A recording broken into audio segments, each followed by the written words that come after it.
hear me? Yeah. I hear you good. Make sure you eat. I will. Make sure you get some food. A word.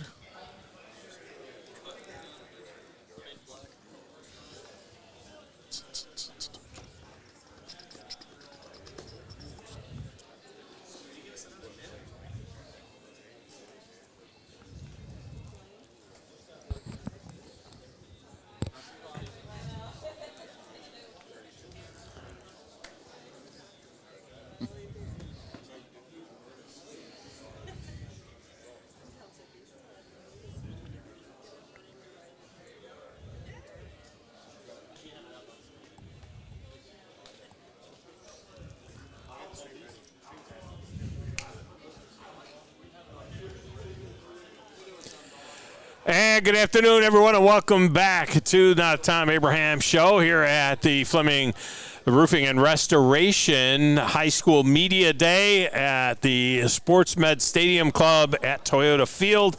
It has been a great morning so far. We are in transition between the morning session and the afternoon session, so we should be getting that changeover going on there, and there's going to be 8 more schools featured here throughout the afternoon, but an opportunity here to spend a couple of minutes with a guy that, I'll be honest with you, I think I've known him for 15 years. He has been on the show a number of times, long before he was a Hall of Famer, long before he was regarded as maybe the best offensive tackle in the history of the NFL. And he even came out to did a few draft shows with us, mock draft shows. Back in the day, he, of course, is Big Walter Jones, and he joins us now here on set. Walt, how you doing, my friend? I'm doing good, man, Tom. I appreciate you having me on. Like you said, we've been working now for like 15 years, so we have done a lot of stuff together. So I just want to say thank you for giving me the opportunity. Probably my first time ever being on the radio doing interviews and kind of like have done some stuff since I retired with the media stuff. But you definitely was the first person that really, met me and kept me in the loop, and basically coming back here in Alabama, coming back to my roots and being able to come on the radio. So I just want to say thank you for giving me those opportunities. I got to be honest with you, and you're doing media work now in Seattle with the Seahawks, and pre- and post-game stuff and all that, but back in the day, it was like pulling teeth early on. I mean, it was like drawing you out when you were still playing. And it was funny how many guys are like that. They get done playing and then all of a sudden they're chatterboxes. But, 15 years ago when you were still establishing yourself in the NFL, and by then you were the best tackle in the game. But it was like pulling teeth, getting you to talk a little bit, I think it's just the thing about offensive linemen. We're always about just getting our job done, and we're not searching for the spotlight or searching for the camera. So I think once you're returned, now you can say, now I can give my expertise on the game and whatever that takes. So for me, it's been fun. I think it's an opportunity, like you say, to give your knowledge to the fans, and especially to former players or players that's playing. I enjoy that part of the game, just talking to those guys. Now, but by the way, the ring, is this the Super Bowl ring, or is this the Hall of Fame ring? Everybody always asks me that as a Super Bowl. I never got a chance to win a Super Bowl. I have a. That's right. You weren't with them when they. That's right. Well, my first one was the one we lost to Pittsburgh in 2005. So you have a second place, but nobody, like they said, nobody never remembered the second place team. But I didn't. They put your face on the Hall of Fame ring. Yeah, that's my Hall of Fame ring. So I get a chance these guys to get a chance to see that up live in person. So I think it's pretty cool for the young guys to get a chance to see that. That is really cool and a little bit bigger than my finger. So I'm an 11 on the ring. That's a size 14. So that's a 14. That's a little bit bigger. So talk to me a little bit about your Offensive Lineman of the Year program, the Walter Jones Best to Ever Do It program that you guys have for the Offensive Lineman of the Week. I know Fox is involved in it with you here locally. Just talk to us a little bit about what the point is of this whole deal. The thing about it, I started my own clothing brand called Best to Ever Do It, B2EDI. And what I try to do is always try to recognize the offensive lineman. So what I did, I want to always give back. I understood when I was playing the game in high school how tough it was to get to the next level, and you just need a extra boost. So I thought about when I came back home to look out for those guys. You're not saying I don't like all the other position that plays the game, but I understand how important it is for the offensive line to be as one, to be great. So I just want to recognize those guys, give those guys one little nudge that might help them to get to the next level. So I always try to give back. So this is my third year of doing this, and what I do is go around and meet a lot of the high school coaches. So it's amazing to get a chance to get in here and definitely meet all the coaches and understand what they're doing, and then they're giving me an opportunity to let me know what those kids are doing outside of just playing football. What are they doing at home? What are they doing in the classroom? What are they doing in the community? Because a lot of that stuff happens once you leave high school. So I just want to recognize those kids and let them know that once you step out the door, you might not want to be a role model, but you play this game and you will become a role model. So I just want to teach those guys that part of the game and then give them that extra, and then being in their life, helping them out through that process of once they leave high school ball, whatever they need, any help, I try to do that for those guys that become a winner of this award. So for me personally, it's been amazing just being around these guys to continually keep building this and then recognizing those kids that just need that extra to get to the next level. So you got the Offensive Lineman of the Week nominated by the coaches, yep. and you guys have been here talking to the coaches, explaining them how to nominate players and so on, and that results ultimately in an Offensive Lineman of the Year, right? No. What we do, we honestly don't try to recognize one guy. I look at because these guys are playing on different teams, so it'll be so hard to just pick one guy. So what I do is just try to let them know that you pick a player from each team, and then what I do throughout the week, I meet those guys. If I'm out of town, I do a FaceTime. We call those guys. My guy Russell goes around into those guys' practice. We give them T-shirts to let them know that they've been awarded. And then at the end of the year, when the season over, I do a big banquet. So we recognize I bring the parents in. We do a big banquet. We give them trophies. We give them all this gear and stuff. So it's just basically just recognizing these guys. I try not to put it as one guy, because I always try to tell these guys that as an offensive line, we have to all be together and work together. Even if you meet guys from another team, you always see that offensive linemen have the same kind of the mannerism. We want to be quiet. We want to eat. You saw when you used to open the food. The linemen were first. Did you see that? Yeah. So we all about that. So that's what I try to do. And at the end, it's just a celebration at the end, a celebration of what you've done, no matter what team won it all. It's all about a celebration. I think it's the coolest thing is about recognizing their parents. I make the kids get up. They recognize their coach. They recognize their parents, because those are the people that gets you, that understands you. So for me, it's all about a celebration, celebrating these guys. This dude was an offensive line. He was a center. He was a big old center back in the day for Alabama. Of course, Wes Neighbors walking in, and there's a lot of beef right here by the end of the couch when Wes Neighbors and Walter Jones get together. He was an All-American at Alabama back in the day, drafted by the Oilers. Yeah, so that's cool stuff. One of the coaches was telling me the story that he had an offensive lineman that was borderline for college, and they saw that he was a Walter Jones Offensive Lineman of the Year, or of the week, and that helped get him over the top and get him some help to go to a college. And so that kind of recognition, because everybody talks about the skill, the quote-unquote skill players, as if it doesn't take skill, right, to kick, slide, and take care of a defensive end, right, and keep your hands inside and do all that stuff that you got to do as an offensive lineman. But so that kind of recognition could help a kid, maybe get him over the hump and get him some help, because everybody thinks about, well, you're never going to miss a guy going to the SEC or ACC or something like that. But there are a lot of other schools out there at the FCS level and at the Division II level that are giving out scholarships too, and have money for players, and for a kid to get recognized, as a Walter Jones winner, that'll do something for him. Exactly, and I try to, that's the whole point. Like you say, you deal with this. You hear kids, you hear parents, and everybody wants you. Everybody want to go to that big school, but like I tell people all the time, there are so many avenues to continue to play in this game. Even with me, when I first got into it, I was pretty good in high school, but I didn't have the grades, so I had to go JUCO. And I tell people all the time, that was the best thing that ever happened to me, because I didn't go to a big school off the riff where I wasn't going to be able to play. I was able to go there, and I call it football seasoning.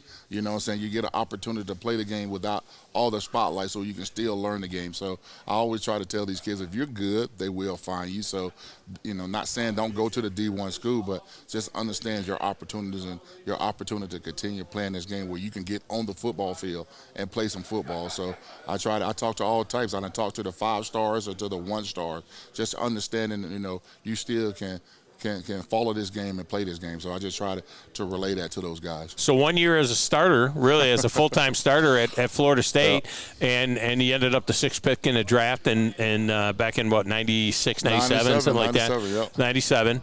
And speaking of 97, we'll end here. We see that the Seahawks are going back to that gear that you wore for the first few years.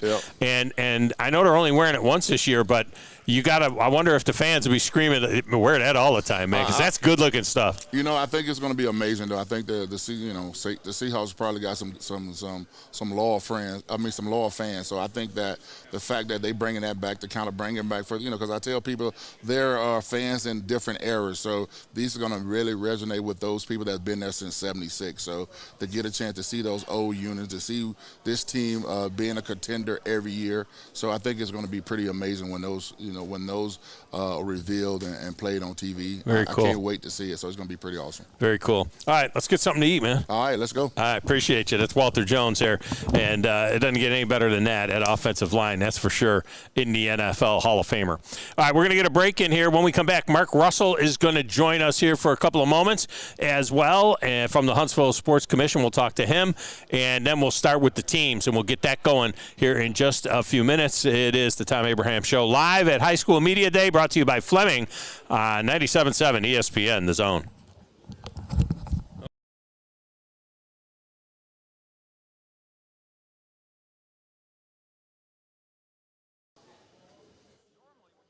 You're listening to SEC Media Days on 97.7 ESPN The Zone. Tom Luganbill here for my friends at Woody Anderson Ford. Bobby White and his team take great pride in their service department, and you can see it the moment you walk into those beautiful new service lanes. And just like a championship team, they all work together to make sure your experience is second to none, whether you drive a Ford or not. Also, check out the gold certified pre-owned inventory at Woody Anderson Ford for great deals every day. Stop by and see them at Jordan and Sparkman or at Woody Anderson of Madison Ann Adams on with Hughes Berkshire Road. Hathaway Or Rise Real Estate is visit the one name to know if you're buying or WoodyAndersonFord.com. selling real estate. With years of local experience, Ann Adams offers buyers in-depth knowledge of the local housing market and will narrow available properties down to those you'll be interested in so you can save time when shopping for your new home. If you're ready to sell, Ann offers a seamless process using accurate pricing and expert negotiation skills to make sure you get a fair price for your home. Call Ann Adams today at 256-337-2625 or log on bhhsriserealestate.com. The kitchen is the heart of any home. It's where the family gathers. It's where kids discover old recipes and make them their own. Just starting out or just now getting started on the dream kitchen you've always wanted? I'm Chris Haygood, and from all of us here at Bob Wallace Appliance, to the home builders and the homeowners of the Huntsville area, a heartfelt thank you for buying local. We're in Huntsville, Florence, and Coleman, and online at bobwallaceappliance.com. Chapman Commercial Realty, your source for Alabama commercial real estate. Chapman Commercial Realty has the experience and expertise you're looking for when making commercial real estate decisions. If it's office space, retail space, investment property, or project development, Chapman Commercial Realty is your answer. Call Bill Chapman today at 256-656-8413. That's 256-656-8413. Or find them online at chapmancommercialrealty.com. Great food and the best live entertainment is what it's all about at the Furniture Factory Bar and Grill. Head to downtown Huntsville every Tuesday for karaoke on the only outdoor karaoke stage in North Alabama. Thursday night is the Valley's longest running and biggest bike night. Food and drink specials, giveaways, and live music on the patio. And the Furniture Factory menu is fully loaded with options from steaks to salads, plus a whole lot more. Featuring a weekday happy hour that starts at 3. 619 Meridian Street, downtown Huntsville, and online at FurnitureFactoryBarGrill.com. Yeah, as soon as Mark's done talking, right? He's up there with last one. Hey, Steve, I bumped it up to 100. The chick is gone. Thank you. This is good stuff.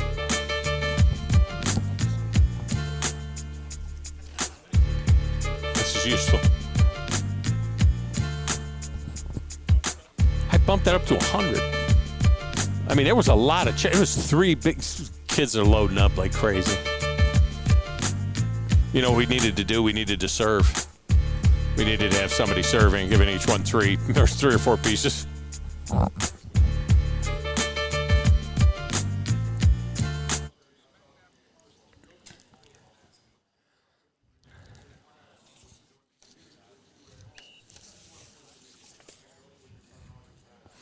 Hey, Steve.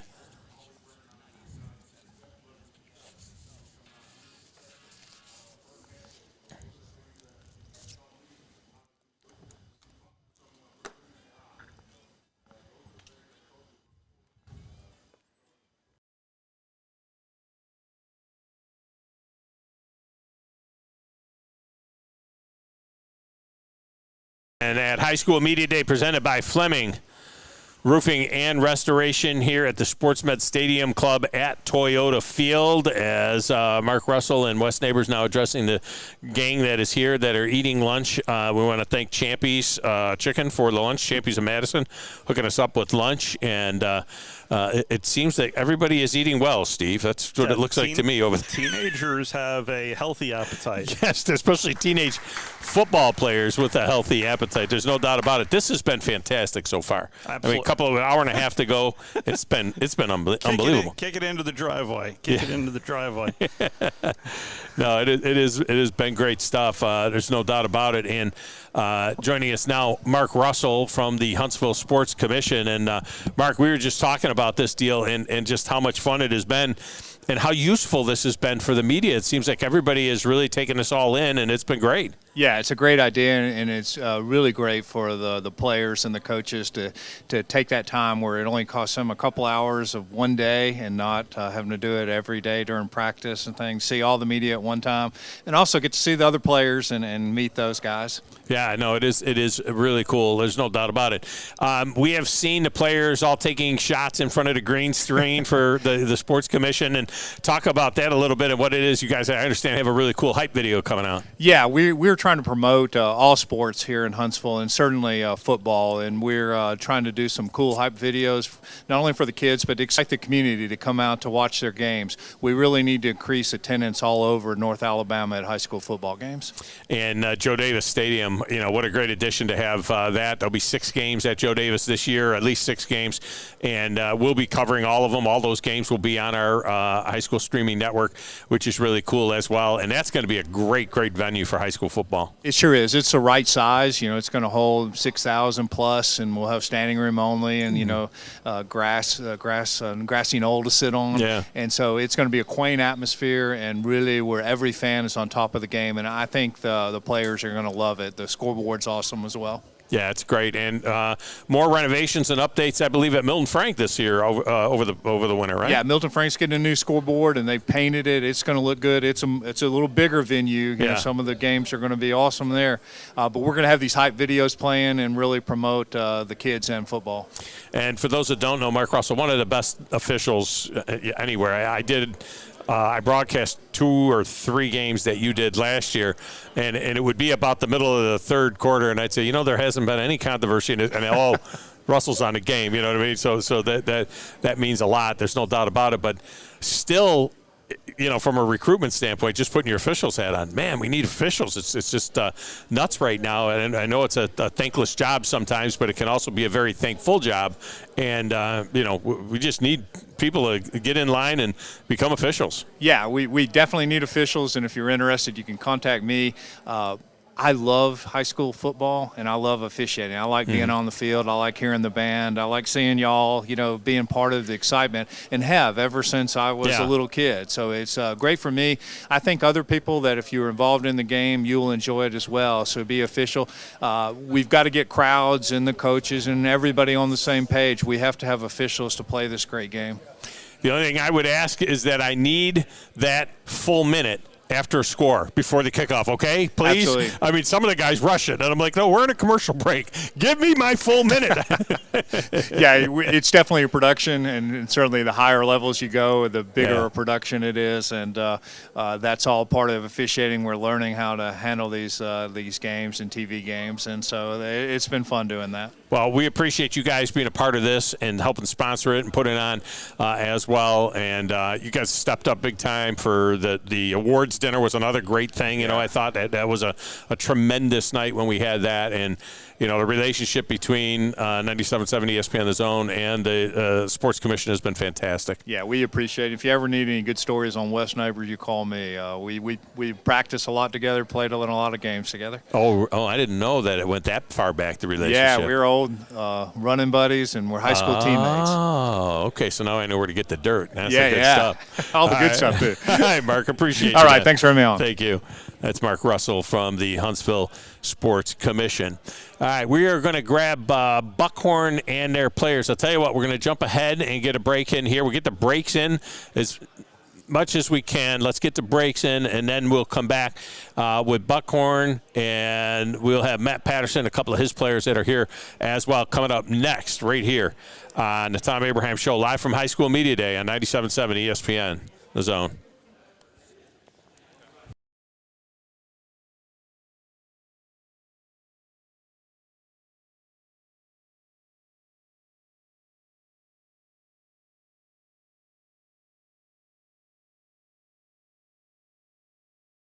Seven ESPN, The Zone.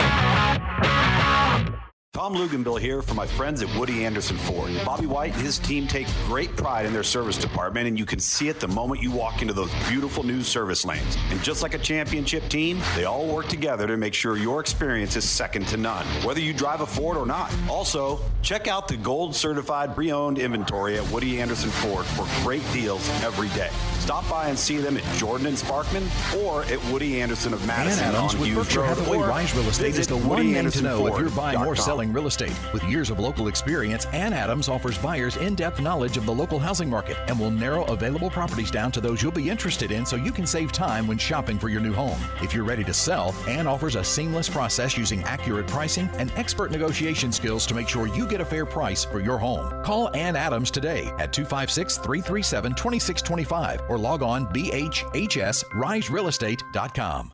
The kitchen is the heart of any home. It's where the family gathers. It's where kids discover old recipes and make them their own. Just starting out or just now getting started on the dream kitchen you've always wanted?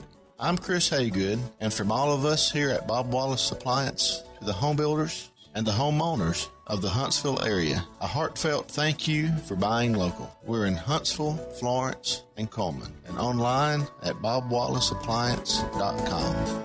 Chapman Commercial Realty, your source for Alabama commercial real estate. Chapman Commercial Realty has the experience and expertise you're looking for when making commercial real estate decisions. If it's office space, retail space, investment property, or project development, Chapman Commercial Realty is your answer. Call Bill Chapman today at 256-656-8413. That's 256-656-8413. Or find them online at chapmancommercialrealty.com. Great food and the best live entertainment is what it's all about at the Furniture Factory Bar and Grill. Head to downtown Huntsville every Tuesday for karaoke on the only outdoor karaoke stage in North Alabama. Thursday night is the Valley's longest running and biggest bike night. Food and drink specials, giveaways, and live music on the patio. And the Furniture Factory menu is fully loaded with options from steaks to salads, plus a whole lot more. Featuring a weekday happy hour that starts at 3, 619 Meridian Street, downtown Huntsville, and online at FurnitureFactoryBarGrill.com.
And welcome back. Tom Abraham Show. Fleming Roofing and Restoration High School Media Day here at the Sports Med Stadium Club at Toyota Field rolls on, and we start to get to some of the teams that are going to be featured here in the afternoon segment, and that starts with Buckhorn High School. Those of you that listen to 97.7 ESPN The Zone and my show know that Matt Patterson was on my show every week last season. He will be again this season.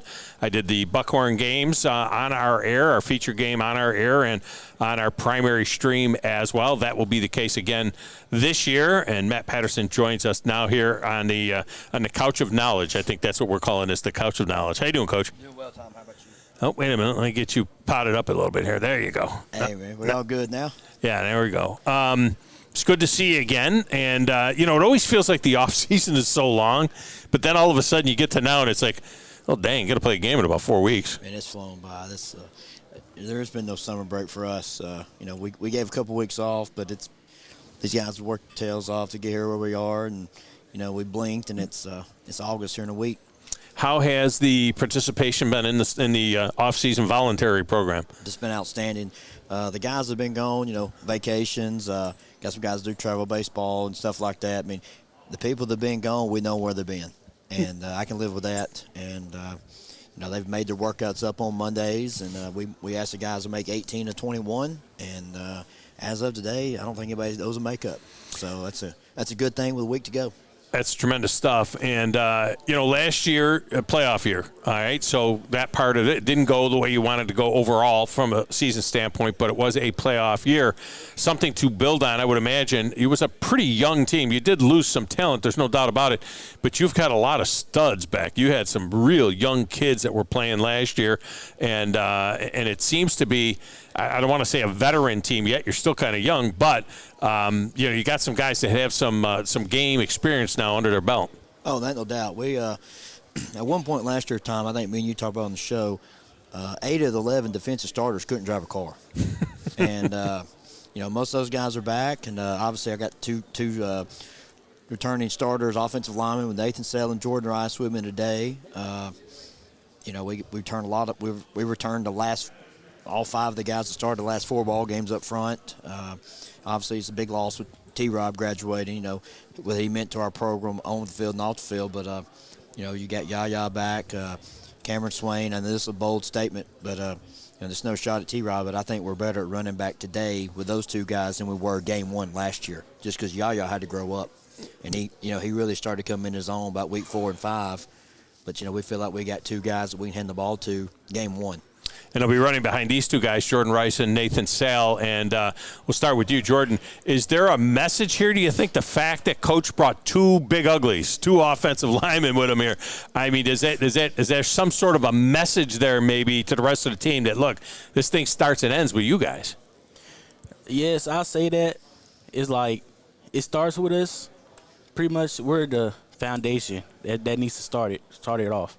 Yeah, there's no doubt about it. And Nathan, I would imagine you guys, from a leadership standpoint, taking care of not only your own room, but you can lead an entire offense by what you guys do up front. Yes, sir. See, that's why you don't bring offensive linemen. You see, now Walter Jones was just here, and he said the same thing. We're soft-spoken. We're offensive linemen. We're just here to protect people. We don't talk a lot. But see, that's why you got to bring, one of them wide receivers so you can't shut them up. Yeah, I know. You know how those guys are. You got to be picky, Tom. You got to. We're on the air live now. Got people listening, so you got to be picky what you bring. But these guys right here, talking about our up front. We talked about it in the truck on the way over here. We got 70 career starts between the starting 5 going into the season, and we got 6. Now we know our 6th guy very well could start for game 1. He's pushing. We're trying to find 7 and 8. If you get 8 guys, I mean, if you're not, it's real hard to get too deep across the front that you feel real good about high school ball. But if we're trying to find 7 or 8 guys that we can play, and Jordan played a good bit, some as a 10th grader. When you're ready to play, we're gonna play you. Yeah. You don't know when your time's coming. I mean, Matthew Kentrail, the guy right now that may start for us at right tackle, he didn't at this time last year. He didn't think he was going to start the last 4 games of the year. He went in there and he did, and he stepped up because he owed it to these guys and the brotherhood, the bond they get. Yaya and Swain and Jack Roop and those guys, their names are going to be in the paper, and they're going to have all the stats. But every bit of success we have is going to be because of the 5 guys up front, and then the 4 guys up front on defense on both sides. We're going to win or lose with the guys in the trenches this year, and however we do it, it's however we do it. But it's going to start and end with the guys up front. Nathan, how much pride do you get when you see the guys break away and get a long run, and be able to do that kind of stuff? Because I know that, in this day and age, in the football we play nowadays, there's a lot of pass protection. Pass pro. Everybody's in pass pro. Everybody's in racehorse. Never get to put your hand in the dirt anymore and knock somebody off the ball. But you guys run the ball pretty well last year, and with Yaya and Swain, you're going to have the opportunity again. Just talk about that a little bit, the running game and what it means to you guys. We take a lot of pride in our running game. So, there's nothing better than getting on the block and just seeing your running backs or quarterback, whoever it is, just take off. And then you can go and celebrate with them after. So we take a lot of pride in our run game. So feeling pretty good about it. Yeah, that's good stuff. Now, Jordan, did I see you play some defensive line last year too, Jordan? Did he play at all on the defensive line or no? No. No? No, he's already talking about it. No, he wants to, but he's always talking about it. Oh, okay. He's already talking about it. Maybe there was another Rice. Did you have another Rice boy that played some defense maybe? Jaden Rice. Jaden Rice. Yep. Jaden Rice. Yeah, that's right. That's what I was thinking of. All right. Let's talk about you guys in terms of the cohesiveness in an offensive line, because, I remember back 100 years ago when I was playing, and no, we didn't fold up our helmets and put them in our back pocket before we came off the field. But I do remember back in the day, our offensive line coach always talked about a hand, having 5 fingers and how you could break a finger, as an individual. But when you make them a fist, you can't do any damage to that because that becomes a fist. Just talk about the cohesiveness of the offensive line all playing together. I feel like this all season, we all came together, had our minds made up of what we wanted this season, and pretty much inseparable. Pretty much, we're more like a family now than we were last year. Push each other in the weight room. Yes, sir. Who's got the higher bench? He's not even arguing that point, huh? Yes, sir. We love to get after in the weight room.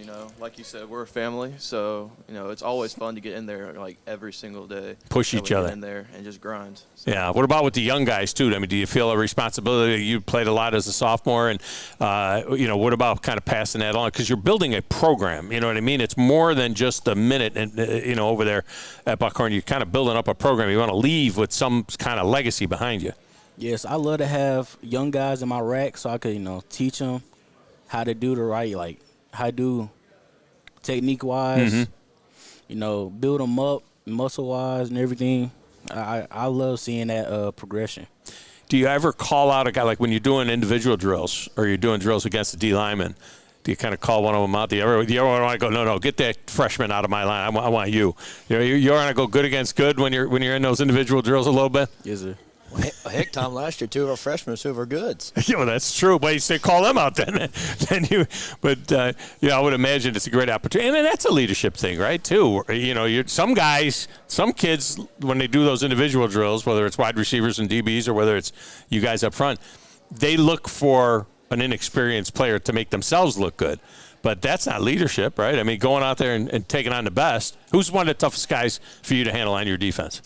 I gotta say Big Ian Harold, man. He's an upcoming sophomore, so he's gonna be amazing by the time he gets to his senior year. Yeah, he was a man last year. He's 6'1", 290, Tom. He's in tip-top shape right now. So big him, and I know you mentioned Jaden Rice a minute ago. Jaden Rice has had a phenomenal offseason. I think he's up to about 290 as well. So both those guys are going to play the nose and the 3 technique for us, and and then the ends. EJ Hall, and then probably going to look at Harlan Pitts coming down from backer to end, and Sammy Scruggs. You look on paper and you say, man, these guys are undersized, but man, they're so quick.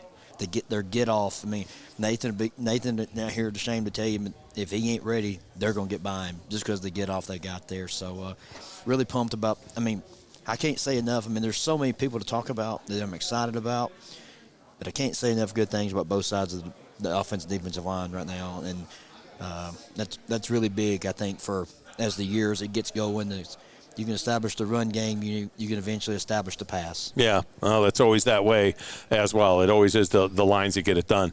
Well, guys, we wish you the best of luck this year, and we appreciate you. Coach, we appreciate you guys coming down here. You were the first one to respond and say that you would be here, and all the schools have been here today, and, it's tremendous. And I hope you guys got enough to eat. We actually ordered for more than what we needed, so we thought hopefully you had enough to eat. Everybody brought linemen, Tom. Yeah, but that's the problem. The linemen are just killing it. That's the deal. All right, guys, I appreciate you. Thank you. Thank you, man. All right, there you go. All right, I'll tell you what, let's get a quick break in here. We'll come back. Madison Academy is up next. Of course, outstanding football program there at Madison Academy. They will join us right after this. It's the Tom Abraham Show live at High School Media Day, presented by Fleming Roofing and Restoration on 97.7 ESPN, The Zone.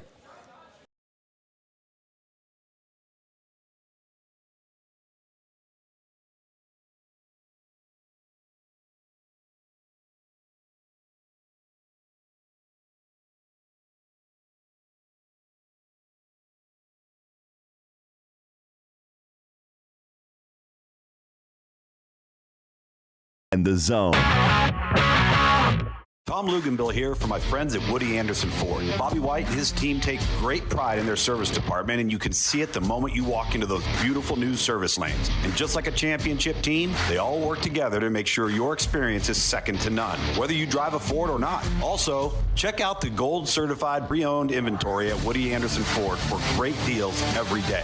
Stop by and see them at Jordan and Sparkman or at Woody Anderson of Madison Ann Adams on with Hughes Berkshire Road, Hathaway or Rise Real Estate is visit the one name to know if you're buying or WoodyAndersonFord.com. selling real estate. With years of local experience, Ann Adams offers buyers in-depth knowledge of the local housing market and will narrow available properties down to those you'll be interested in so you can save time when shopping for your new home. If you're ready to sell, Ann offers a seamless process using accurate pricing and expert negotiation skills to make sure you get a fair price for your home. Call Ann Adams today at 256-337-2625 or log on bhhsriserealestate.com.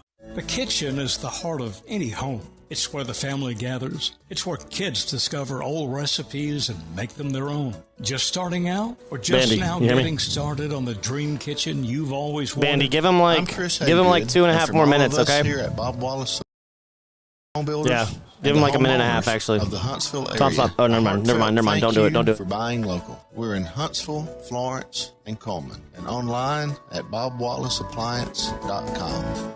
Chapman Commercial Realty, your source for Alabama commercial real estate. Chapman Commercial Realty has the experience and expertise you're looking for when making commercial real estate decisions. If it's office space, retail space, investment property, or project development, Chapman Commercial Realty is your answer. Call Bill Chapman today at 256-656-8413. That's 256-656-8413. Or find them online at chapmancommercialrealty.com. Great food and the best live entertainment is what it's all about at the Furniture Factory Bar and Grill. Head to downtown Huntsville every Tuesday for karaoke on the only outdoor karaoke stage in North Alabama. Thursday night is the Valley's longest running and biggest bike night. Food and drink specials, giveaways, and live music on the patio. And the Furniture Factory menu is fully loaded with options from steaks to salads, plus a whole lot more. Featuring a weekday happy hour that starts at 3. 619 Meridian Street, downtown Huntsville, and online at FurnitureFactoryBarGrill.com.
And welcome back, Tom Abraham Show. On location, Fleming Roofing and Restoration, High School Media Day here at the SportsMed Stadium Club at Toyota Field, and now joined by a crew of guys that, let me tell you something, representing a school that's been a part of 97.7 ESPN The Zone's coverage of high school football for years. And they just 1 year after another, just so competitive, did such a great job. Second round of the playoffs last year, and we are joined by Madison Academy. Bob Godsey joins us here, head football coach, and he's got a couple of his studs that have come down and joined him as well. Coach, welcome in. How are you? I'm great. How about you? I am fantastic, and another year last year, you stumbled a little bit right at the very beginning, but, man, the guys came together, and you went on a heck of a run and took it to the second round of the playoffs. Well, we knew coming in we'd had a younger group. We graduated, a lot of guys from the year before, and I think as a coach, you say there's going to be some growing pains and things like that, but you really hope there's not going to be. But we played two really good teams. Our first three games were three really good teams that, two of them were quarterfinal 4A teams, and so we were challenged early. But at the same time, I really believed in this particular group. The junior class, we just needed some time to kind of get our feet wet and get people in the right spots, and was able to build and gain some strength as we worked through the season. Talked about the early part of the season. That game with Randolph was a heck of a game. That's become kind of a thing at Randolph. I mean, you guys would run roughshod over everybody for years, but it's not anything against your program. It's others are coming up and they're playing better football at Randolph, and I know a lot of people looking forward to seeing them back in your building this upcoming year, and you have the new scoreboard up and everything else, right? Well, it should be an exciting opening night for us as we'll be on the road that first week. So, having Randolph in for our first, home game should be exciting. Same situation for them last year, but you're right. Coach Lloyd does an outstanding job, and they had an outstanding team last year with a lot of guys that have played a lot of ball and that type thing. And, we feel like we're kind of in that where we have a lot of guys back this year that have played a lot of ball, and hopefully that's going to mean, good things for us throughout the season. We talked to some coaches earlier about the challenge of building a program, out of nothing. Right. They got nothing. Columbia is a new program. JP2 is a new program for all intents and purposes, and they're trying to build something up. That's a challenge. But it's a challenge coaching someplace where there's a great history too, right? I mean, because sometimes the kids think they could just throw their jerseys out there and everybody's going to, run away. But, it's not always the easiest thing to coach someplace where there are high expectations every year. Well, it's fun to be somewhere. I've been fortunate in my career to have been there for 16 years at Hartselle and then here at Madison Academy where people expect to win. And, that's a good thing. But like you said, they expect to win. So, our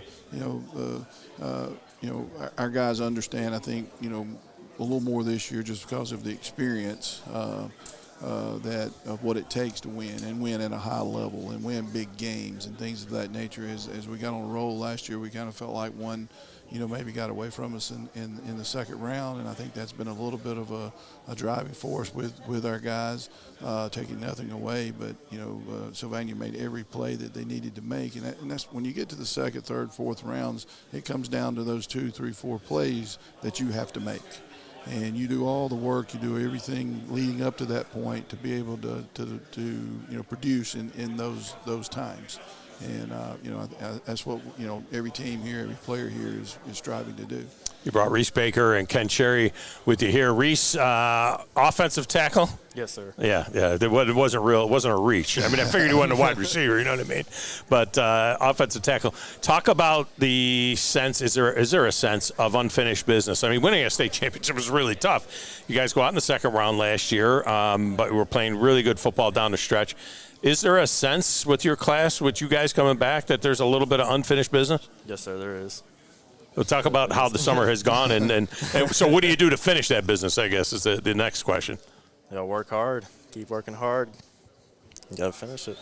Reese is a man of few words. Well, we talked to Walter Jones about it. No, you should have seen. We had 2 offensive linemen from Buckhorn, and one I got. Yes, sir. That was it. Nothing else. And Walter talked about that. He said, offensive linemen by nature. Yep. That's why you don't bring offensive linemen to media days, because they don't take wide receivers, DBs. The guys that want to talk a little bit. Ken Cherry's here as well. Ken, what position did you play last year? Running back and linebacker. So, I've talked to all of the guys that have played both sides of the ball. and there's been a common theme. Now, you said running back quick, and then you said linebacker, like it was community service. If it was up to you, which side of the ball would you be? If you could only play one side, which side would you be playing? Running back. So you're a running back. So most of the other guys said defensive. They'd rather just play linebacker. Now, are you catching? They got stuff for you catching the ball out of the backfield a little bit, or? Yes, sir. Because they don't really run the ball much anymore in football. We do. You do. Well, good. That's a good thing to do. It's good to have big guys like Reese Baker, though, out there on that line doing the job for you. I mean, you do recognize that when you guys score, you get your name in the paper. Nobody mentions the fact that Reese Baker blew a guy off, pancaked the guy in the corner, so you could get that touchdown. Yeah, they're a big help to the running game. Yeah. Talk about how the summer has gone and how preparation has gone, over the summer and the 7-on-7s and all that good stuff. We've been building the standard. We've been doing it with our teammates in mind. We don't be selfish. We just do what we got to do. What about the young guys that are coming up through and your influence on the younger players that are coming up? I know you're focused on what you've got to do, but there's a legacy at Madison Academy. The Mustangs are a thing. So, is that something that you kind of try to pass on as much as possible to the younger guys? Yes, sir. They've been taking a lot of mental reps. When they're not in, they've been taking a lot of mental reps and seeing what to not do and what to do in practice. Keep them focused, Reese, when you're in the weight room and whatnot, do you kind of keep those guys, focused on what they have to do so that when they're in their position and they're out there and it's their time to win, that they can do what they need to do? Yes, sir, always. Yeah. Who's talking to you as far as playing at the next level? What's your thought process as far as going on? Is there any of that going on yet? There's a lot going on between going to the next level and stuff like that. Just trying to take it slow right now. Right. How do you stay focused on the task at hand, when you're getting those letters and things like that, and people are reaching out to you, and you know that you got to take care of what you got to take care of now? What do they say? The main thing is the main thing. The main thing has to be the main thing. Shoot. Reese has done a really good job of that. All of our guys have. Ken gets, has gotten his entry. Reese has gotten his offers. But, I think the best thing about, this senior class and this group of guys is, number one, they've been through the deal for 4 years. Mm-hmm. They kind of get it. They kind of understand it. And they're able to take in all of the, accolades and all the interest that they got this spring and the summer from other schools. At the same time, keeping them, as you said, the main thing. They really want to produce for their guys, and understanding that all of that will have its place in its time. How well our team does, how well they do on this season will only make things better, easier. For those decisions. It's all about creating interest. It's all about creating an atmosphere, and these guys are part of that. We have three, really experienced offensive linemen. Reese has played every down for 4 years. We got our center, Brock Horton, who, minus an injury, he would have played every down for 4 years, and then we have a tackle that played every down last year. But we're going to have some young guys sandwiched in between them that we really rely on them as well. And, the same goes with our skill guys with Ken and those guys. Ken always is upbeat and has, a really positive attitude, and that carries over, as you mentioned, to our younger guys, and hopefully they're understanding, what it should look like. And right. They've done an excellent job of that, so far. How is that to manage for you? I mean, as a head coach, that becomes a part of your job in terms of kids of yours that are getting interest and so on, and how you got to fit that in with game planning and coaching your coaches and everything else. And then, by the way, you're dealing with college coaches that are reaching out to you about your players. It's part of the deal, but is same as I try to relay to them. We got to keep our focus on the right things, and that will handle itself. And it's the same way. I've been in it enough and have the experience of dealing with those type things. That keeping everybody focused, keeping everybody moving in the right direction. It's going to start at the top, and these guys are when your dudes are your dudes, it just makes things go so much smoother and easier and a lot more pleasant. And that's the way these guys are and several others that aren't here with us. I guess I'd rather have that phone ringing than not ringing, right? Yeah, I mean, exactly. you don't want to have the dudes. It may create some extra work for you, but you welcome it, I promise you. Absolutely. Well, guys, we wish you the best of luck this year. We appreciate you being here today. Go get them once again. Of course, Madison Academy, one of the teams featured on the high school streaming network as well. We'll have those games all year long. Steve Moulton once again on the call, being joined by Drew Darman this year on the call. So that ought to be good stuff as well. Coach, we wish you the best of luck. Thank you very much for having us. All right, thank you. Thank you. It's Coach Bob Gotze and his guys that have done such a great job. Reese Baker, Ken Cherry, and they have an opportunity to be very, very good once again this year. There's no doubt about it. All right, coming up next, the Westminster crew is going to join us. I believe that they're the ones that are up next, and we'll be talking to them in just a few minutes. I think, are we caught up on breaks, Bailey, or do we need to slip a break in here at the top of the hour, and then we'll come back with Westminster? Okay, so we got a minute to the music here on location at Media Days, and it's been great. I really want to thank I want to thank, what I want to thank is the crew at 97.7 ESPN The Zone that have made this happen. I mean, Scott Tyson and Drew DeArmond and Steve Moulton and Chad Gwaltney, these are the guys that have been out there doing the work. John and Bailey as well doing what Bailey's been in there since 6:30 this morning doing all of his thing. So, that's the kind of stuff that has been really good. So is it Hazel Green or Westminster? What happened? We changed? Is that okay? All right, that's fine. That's fine. We'll do some Hazel Green. I'm still trying to figure out how Hazel Green ended up right next to Buckhorn at the tables, giving stink eye to each other as well. So, we got a couple of minutes, guys. We're going to our music is firing here in about 15 seconds, so we've got our top of the hour break, and then we'll come back with you guys. But we'll talk about Hazel Green and man, I'll tell you what, that Cotton Classic last year that was over at Hazel Green, what a barn burner that thing was. It was incredible what I saw of it. I didn't see very much of it because the Buckhorn kids kept throwing that powder up in the air, and I didn't know the field was a rumor half of the time during the game. But it was certainly a fun game, and they'll have another one of those coming up this year as well. We still have Westminster, Bob Jones to go as well, and more. It's all happening right here at the SportsMed Stadium Club.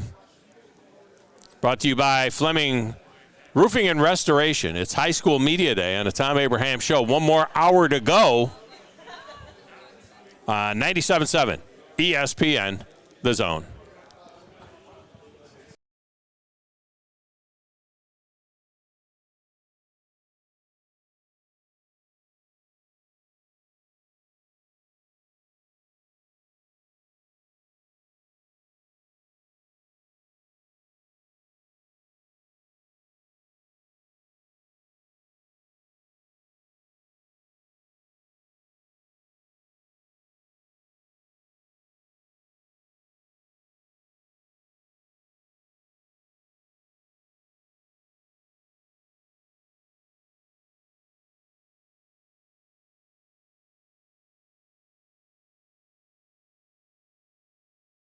SEC Media Days on 97.7 ESPN The Zone. Tom Luganbill here for my friends at Woody Anderson Ford. Bobby White and his team take great pride in their service department, and you can see it the moment you walk into those beautiful new service lanes. And just like a championship team, they all work together to make sure your experience is second to none, whether you drive a Ford or not. Also, check out the gold certified pre-owned inventory at Woody Anderson Ford for great deals every day. Stop by and see them at Jordan and Sparkman or at Woody Anderson of Madison Ann Adams on with Hughes Berkshire Road. Hathaway Or Rise Real Estate is visit the one name to know if you're buying or WoodyAndersonFord.com. selling real estate. With years of local experience, Ann Adams offers buyers in-depth knowledge of the local housing market and will narrow available properties down to those you'll be interested in so you can save time when shopping for your new home. If you're ready to sell, Ann offers a seamless process using accurate pricing and expert negotiation skills to make sure you get a fair price for your home. Call Ann Adams today at 256-337-2625 or log on bhhsriserealestate.com. The kitchen is the heart of any home. It's where the family gathers. It's where kids discover old recipes and make them their own. Just starting out or just now getting started on the dream kitchen you've always wanted? I'm Chris Haygood, and from all of us here at Bob Wallace Appliance to the home builders and the homeowners of the Huntsville area. A heartfelt thank you for buying local. We're in Huntsville, Florence, and Coleman, and online at bobwallaceappliance.com. Chapman Commercial Realty, your source for Alabama commercial real estate. Chapman Commercial Realty has the experience and expertise you're looking for when making commercial real estate decisions. If it's office space, retail space, investment property, or project development, Chapman Commercial Realty is your answer. Call Bill Chapman today at 256-656-8413. That's 256-656-8413. Or find them online at chapmancommercialrealty.com. Great food and the best live entertainment is what it's all about at the Furniture Factory Bar and Grill. Head to downtown Huntsville every Tuesday for karaoke on the only outdoor karaoke stage in North Alabama. Thursday night is the Valley's longest running and biggest bike night. Food and drink specials, giveaways, and live music on the patio. And the Furniture Factory menu is fully loaded with options from steaks to salads, plus a whole lot more. Featuring a weekday happy hour that starts at 3. 619 Meridian Street, downtown Huntsville, and online at FurnitureFactoryBarGrill.com.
Offensive line.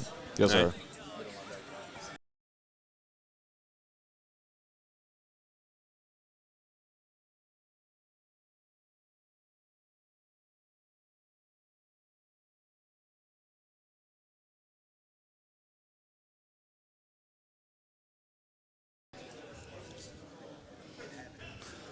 I don't think you're hearing this.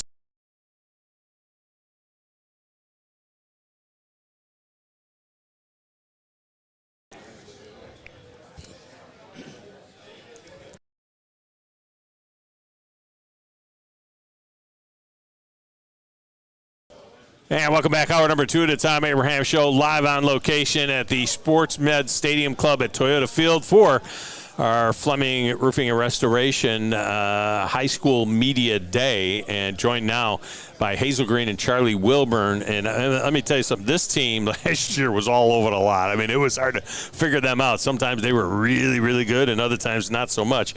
But Coach Wilburn joins us here first with a couple of his players that we'll talk to here in a moment. But Coach, first of all, this is kind of cool, isn't it? I mean, this is nice having everybody be able to get together at the same time and be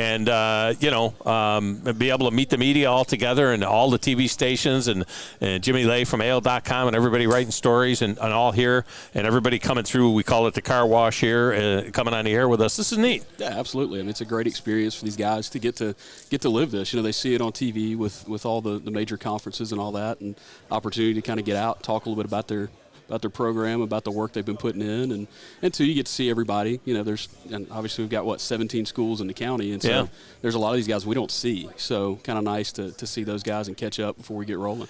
Somebody you do see for the Cotton Classic every year is Buckhorn, and I had nothing to do. It's a Steve Moulton thing, why your table is right next to the Buckhorn table. So I don't know what's going on. I don't know if the players have been throwing stink eye at each other or what the deal is there. Or you and Patterson, I don't know how you guys ended up next to each other, but so be it. Nah, it's okay. There's it's a great rivalry. There's probably more respect there than people realize. Yeah. Matt and I were on the same hallway at Bob Jones for a semester before he got the Buckhorn job, and then I ended up at Hazel Green a year later, and I used to coach at Buckhorn. So, I mean, there's a lot of familiarity there, and again, it's it's hard to find a better atmosphere for a game than that one around here.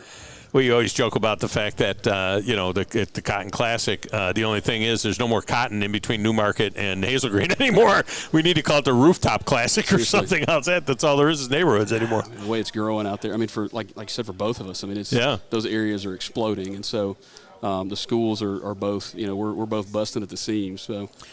So you started off the year last year. It was weird. I mean, you had a tough one against Sparkman, and they put it on you pretty good. And at the same time, Grissom was beating Russellville, which was shocking. And then the next thing you know, you're going to play Grissom in week 2, and we're thinking, Hazel Green's in trouble now. And you just blank them. You just take them and shut them down completely defensively. And then all season long, it seemed like you were either beating the snot out of somebody or taking it on the chin. I mean, the consistency, I guess, is what you got to find. Right, and if we've not talked about anything else since we've been there, that's been the key word, has been consistency. We want it's not as much about, hey, I got to go out and have the all-time performance. It's just we got to be consistent in our efforts every day and our expectation of what we need to do every day, and so that's been a big point of emphasis for us this offseason. And looking back at last year, I mean, there were so many things. First head coaching job for me. I mean, we're still hiring staff at the start of fall camp. Yeah. I mean, and so like I told our team after that first week, it's like, guys, we're not that bad. I mean, you have one of those games where everything goes the other way, and you just kind of have to move on from it. Right. I mean, it has as much value as you allow it to have. You can get really, really frustrated and carry it with you for 3 or 4 weeks, or you can flush it and move on to the next one, and that's what they did. And our kids deserve a ton of credit for that. You got it turned around in a hurry. I'll tell you a funny story. Back in 1986, I was a young coach, assistant coach on a high school staff, and started my coaching career. And I was with the head coach. It was 33 years old, and it was his first head coaching job. So we got shut out the first 2 games. We got shut out. It was 10-0 and 14-0. And I'll never forget us all sitting together on a Sunday looking at film, and the head coach saying to us, guys, I don't know if we're going to last a season. They're going to blow us out here pretty soon. But that's some of the stress that comes with the coaching gig, right? We didn't know if we could score a point, and we're like, we don't know what we're going to do. And but those meetings can be tough meetings. They can, but like I said, at the same time, you kind of have to take that step back and go, okay, where are we at? What are the things we've done to this point, and just kind of remember. I mean, shoot, they're 15 to 18-year-old kids. Like, it's the most unpredictable thing in the world. Like, if everybody's right, hey, we got a chance. So that's the challenge. Let's try to be dialed in and be right more than everybody else. Yeah, and you make the playoff. Regardless of the outcome, you make the playoff. So that's something to build on, right? It's like, okay, this is the region's tough. Whatever, we had some tough games, non-conference games, some really tough non-conference games, but we made the playoff. So let's take it to the next step now. Right. Yeah. Right, and that's kind of been the message. I think Hazel Green, that was maybe our 8th playoff appearance in school history. And we want to go from that being, hey, we did this, to that's kind of the baseline expectation. Because if we're going to take the next step, which is to win a playoff game, we got to get to where that's not too big for us, right, to walk in on that stage and continue to play for 11, 12, however many weeks. Yeah, good stuff. Mackay Underwood and Anthony Croxon here with you as well. Now, this is going to be interesting because we've had a couple of other teams that brought offensive linemen, and they don't talk. You know how offensive linemen are, right? I mean, you get a wide receiver or a corner, they can't shut them up, but offensive linemen, they're just like, I'm going to knock that guy off the ball, and that's it. So hopefully, Mackay, you got something to tell us about how this offseason is when it looks like you've been in the weight room and doing some work. Just talk about the way, it's gone from being a playoff team last year to wanting to take that next step that Coach talks about. Just how has the prep been in the offseason? So I just thinking, like, the thing we built on is, like, he's talking about being consistent and stuff like that. But another big thing we worked on really was being, like, a team, an actual family. Because our biggest problem here was, like, with our consistency was we would always turn on each other. Like, when something bad happened, it was like, all right, this person did that or this person did this. I think this offseason we really took that into consideration, and we're like, all right, we're going to bond as a team, and we're going to get everything right. And I feel like as we've done that, we went through practice in spring and going into the fall. It's like this is probably the best I've seen our team, like, really come together. So. Well, it's a huge part of it. It's a huge part of it. And, and sometimes you're better than you are the next year. It doesn't always show up exactly in wins and losses, right? It'll show up just in being very competitive every week. I mean, it's just that's the nature of the schedule. Anthony Croxton here as well, middle linebacker over there. And just talk about what it was like, when Coach Wilburn came in. You got a new staff. You guys are he's checking you all guys out, but you're checking them out as well to see, what this new staff would be like going into the year. So as a team, we kind of had the idea before our old head coach got fired that we weren't going to have a coach for a while. And a lot of the guys, even before he got here, were really interested. And I know we had some emails sent to the principal just trying to figure out when our new coach was going to get here. And it was interesting because we lost. He was supposed to come in, and then he ended up catching COVID, so we lost him for another 2 weeks right before the season. So once he did get here, everyone was really excited, really dialed in, and as a team, we really felt like we could trust him. Felt like he had the experience that he needed to really lead us as a team. And I don't know. I feel like even since then, our trust and our bond with Coach Wilburn has really just continued to grow. And he's really sunk into the Hazel Green community really well. How important is it for you to build something that you're leaving a little bit of legacy too? I mean, you guys are going out. Maybe this is the start of something new, and those younger guys that are behind you, that it's kind of important that they understand, what Hazel Green football is all about. I think it's really big to just make some history as a school, because as a school, Hazel Green's never won a playoff game in the entire history of the school. And us coming out as soon as Coach Wilburn ended up getting here, we ended up going to the playoffs first year he was here. So just the opportunity to put us in a situation to make history. And as we were talking about before earlier, it was the 8th time that Hazel Green's ever made it to the playoffs. And it's just it's a new beginning, and there's a lot of room for improvement that we can continue to grow and make history as a team. Now, Makai, you guys are rocking new threads, new Trojan threads here. These are sweet. I mean, that kind of stuff, it kind of almost shows a little bit of commitment, doesn't it? To the program, it's like, man, I got us some new gear, and it looks beautiful and look good, play good, that type of stuff. And, you got your helmet here, done up with the new look as well. But I would imagine, that's exciting when you break out the box and you got the new gear. Oh, yes, sir. We were really excited to see what Coach Wilburn, what the new design was. He tried to keep it a secret as long as possible. So when we got him this morning, we all came out and we showed the team, and we were all excited because we really liked it. And what Coach Wilburn was talking about was, if we're going to get new stuff and show commitment, we really want to, just change how our team is. Because, moving on from the old stuff onto a new, better program. Yeah, well, it's good-looking gear, that's for sure. And so will the guys will they Coach, we want to wear the red pants with the red jerseys? I mean, do they have any influence at all on what gear you're going to wear in a particular game? We do. I mean, we did some stuff last year. We broke out some black pants the end of the year last year, and that was I felt like we were kind of in a funk at a certain point in the year, and I went, let's try something different.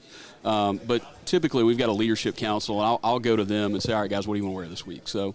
Again, one of the things that's important to us as a staff is we want it to be a player-led program. We want them to take ownership and, it be theirs. I mean, we talked about that investment. That's what we're trying to get to.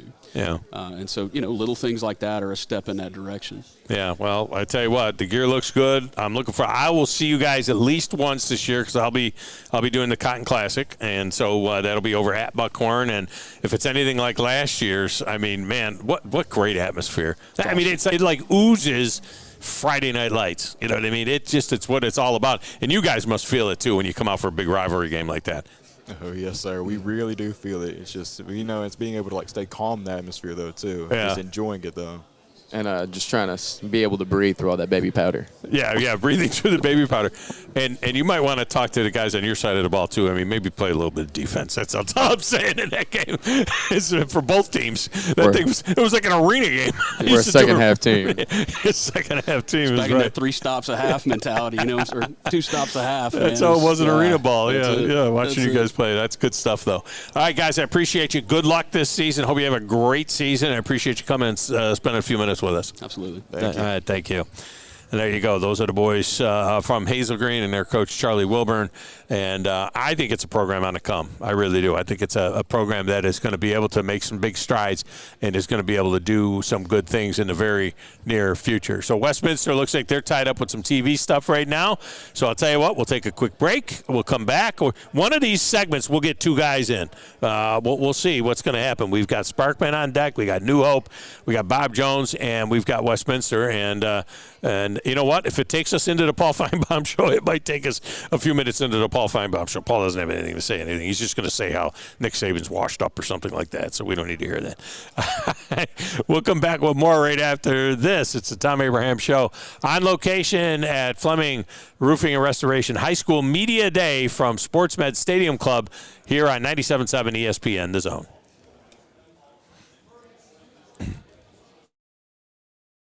You're listening to SEC Media Days on 97.7 ESPN The Zone.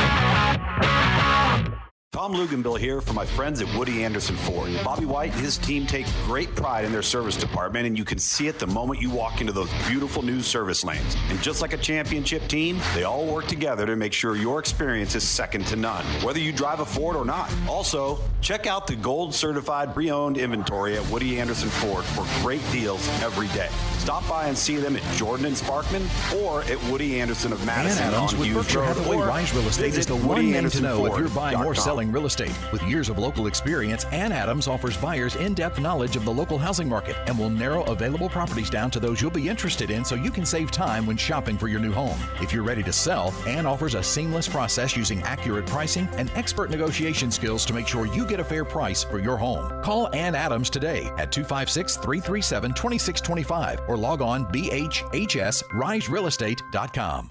The kitchen is the heart of any home. It's where the family gathers. It's where kids discover old recipes and make them their own. Just starting out or just now getting started on the dream kitchen you've always wanted? I'm Chris Haygood, and from all of us here at Bob Wallace Appliance to the home builders and the homeowners of the Huntsville area, a heartfelt thank you for buying local. We're in Huntsville, Florence, and Coleman, and online at bobwallaceappliance.com. Chapman Commercial Realty, your source for Alabama commercial real estate. Chapman Commercial Realty has the experience and expertise you're looking for when making commercial real estate decisions. If it's office space, retail space, investment property, or project development, Chapman Commercial Realty is your answer. Call Bill Chapman today at 256-656-8413. That's 256-656-8413. Or find them online at chapmancommercialrealty.com.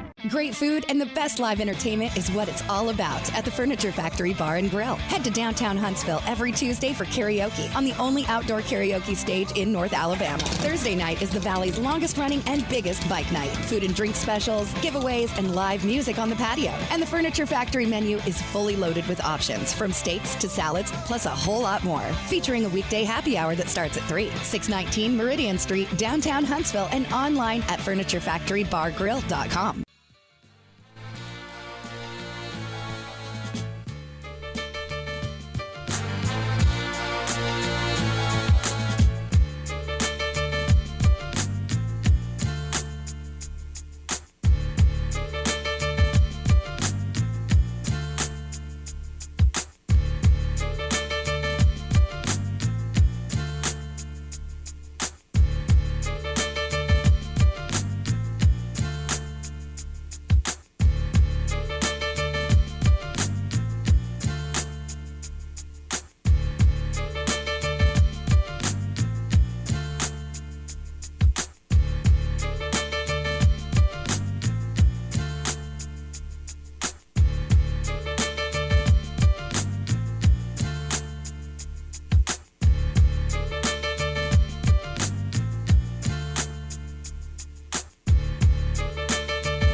Tom Abraham Show on location at the High School Media Day presented by Fleming Roofing and Restoration here at the SportsMed Stadium Club at Toyota Field. And it's been a great day so far. All our coverage beginning really at 7 o'clock this morning. We are into our afternoon session now and moving some schools through as well. And next up is the New Hope Indians. Tyler Johnson is their head coach. Son of Hoss Johnson. Can I say that? Does it bother you when people say that? It's part of it. It's okay, you know. Before he was Cotton's son, who was my grandfather, so it's just part of it. So it works out okay. Yeah, it's just part of it. You got a good name, you better use it, right? Did you see Uncle Wes? Did you talk to him at all? I already talked to Big Wes already. What you see? I met your daddy and Wes. I'll tell you exactly when it was. It was at a Huntsville High game. Was food involved? There was no food involved. There was rain involved. It was Huntsville High. Wes's kid was playing. Wesley was playing where you were playing at the same time. So you and Wesley were playing in the game for the Panthers. And I was broadcasting the game, and I don't even know who it was against, but it wasn't at Milton Frank. It was over at the other place. Goldsmith-Schiffman. It was at Goldsmith. Yes, yeah, sir. that's where it was. It was raining. It was terribly raining, and I'm in the booth, and I'm a big guy myself. You know, I'm about 250 pounds myself. And then all of a sudden, I hear this thunder behind me. There's this thunder, and I hear pump, and the press box is shaking. And it's Hoss Johnson and Wes Neighbors getting out of the rain. And he came up to the press box to get out of the rain, and we watched you guys. You guys were pretty good. You won that football game. I forget who it was against. I know you won that game. It's probably Sparkman, actually. I actually remember the game. It might have, yeah. We won 17-10. It was Sparkman because I was doing the Sparkman games then. We won 17-10. They were the fifth-ranked team in the state, and we beat them there. So. Yeah, exactly. My son played for Sparkman, and I did, my oldest son, and he'll be broadcasting their games this year. But, it's a small world out there when it comes to football. It absolutely is. New digs, I see. You got the new look helmet. I love that. It says New Hope on it. It's red, white, and blue. For those of you who are watching at WZZ on TV, you can see it right there. I'm not seeing the feed up right now, but I'm sure it's up somewhere. And you see that. And now is the gear that the boys are wearing, is that new too? It's not new. Those were ordered last year. So historically, New Hope's been more of a royal blue. And when I got in there, they had already ordered them. And we just kind of ran with it. And I'm partial, but I think that's the best looking helmet here, to be honest. It may be. I'm gonna try and get Captain Cool. His show debuts tomorrow on 97.7 ESPN. He's a uniform guy. He is big time into all the uniforms have been coming out. And the throwbacks in the NFL have all been introduced this past week. And he's always the one to kind of critique the uniform. So I asked him to critique the gear here. And there's some good looks. There's some that are kind of weird. Yeah. But that is as good a looking helmet. I mean, it's got a little bit of an old school feel to it. Yeah, a little bit Ole Miss. We're even kind of going old school too. Going back to the old school gray pants. Back in the day, everyone used to wear gray pants, so we're going to go back to that too.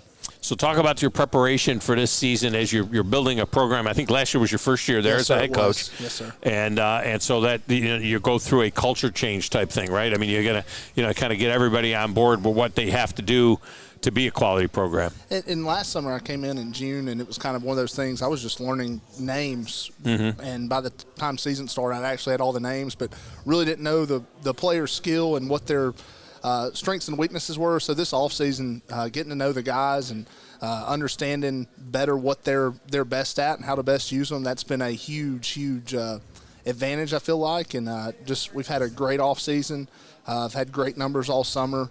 I think we're going to end up around 50 plus on the team, and all summer we've had over 40 to 45 at most workouts, and for a small school that's pretty good because we have a bunch of guys that play 2 and 3 sports.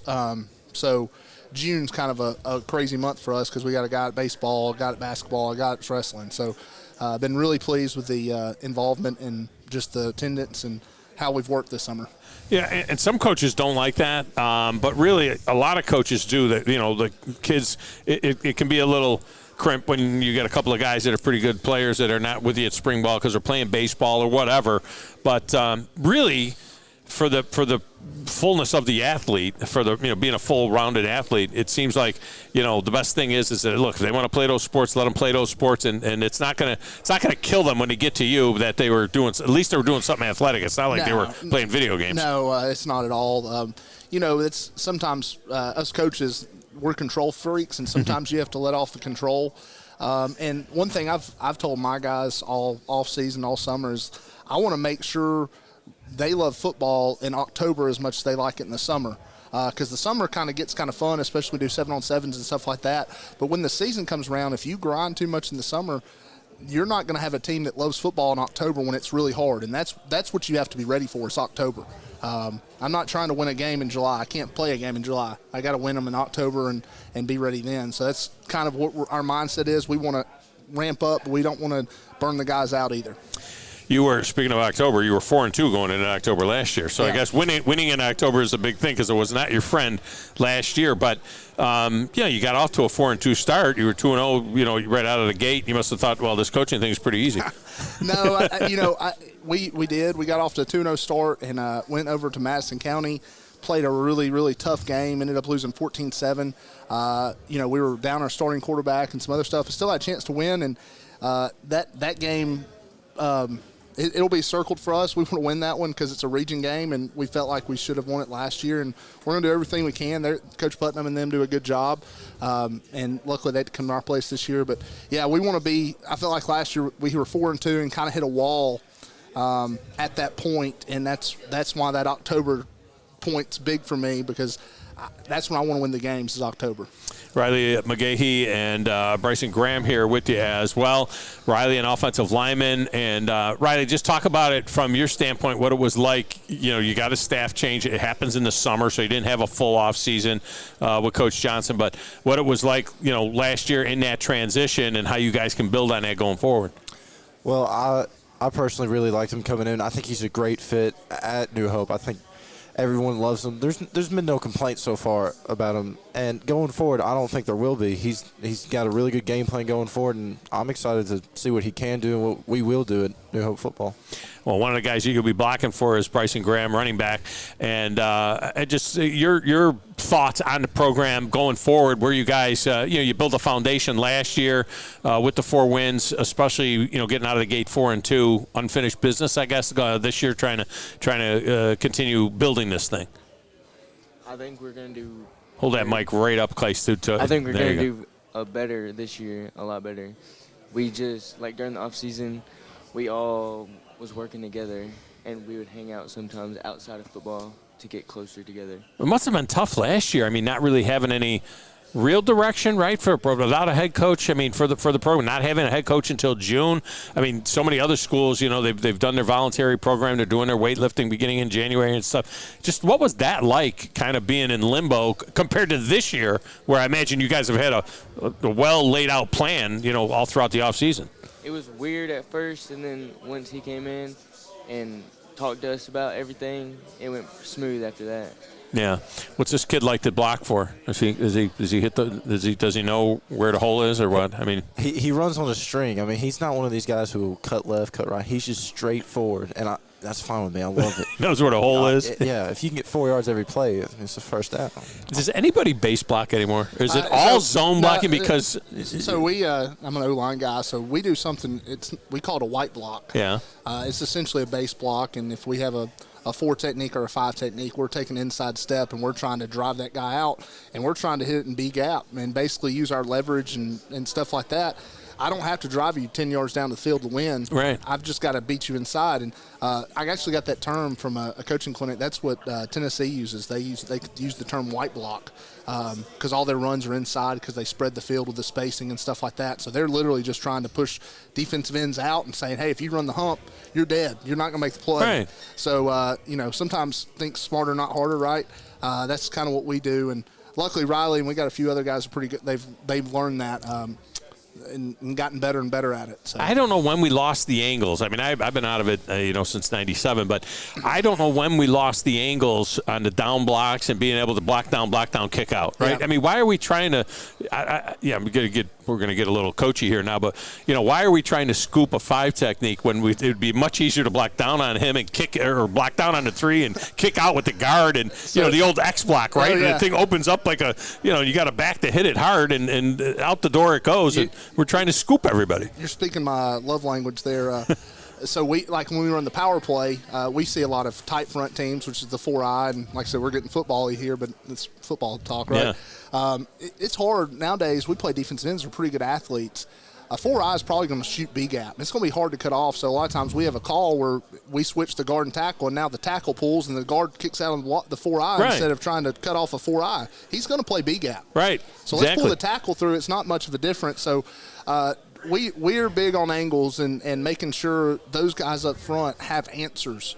Because I've played that position. I've played it, and obviously my dad played it, and I've coached it. That's the hardest position. If you don't give those guys ways to fix problems, you're just going to get frustrated as a coach. Well, and that's why, a lot of defensive linemen anymore, they don't know what to do when they're not blocked. You know, so they're used to being scooped or everybody trying to get a piece of them and doing that.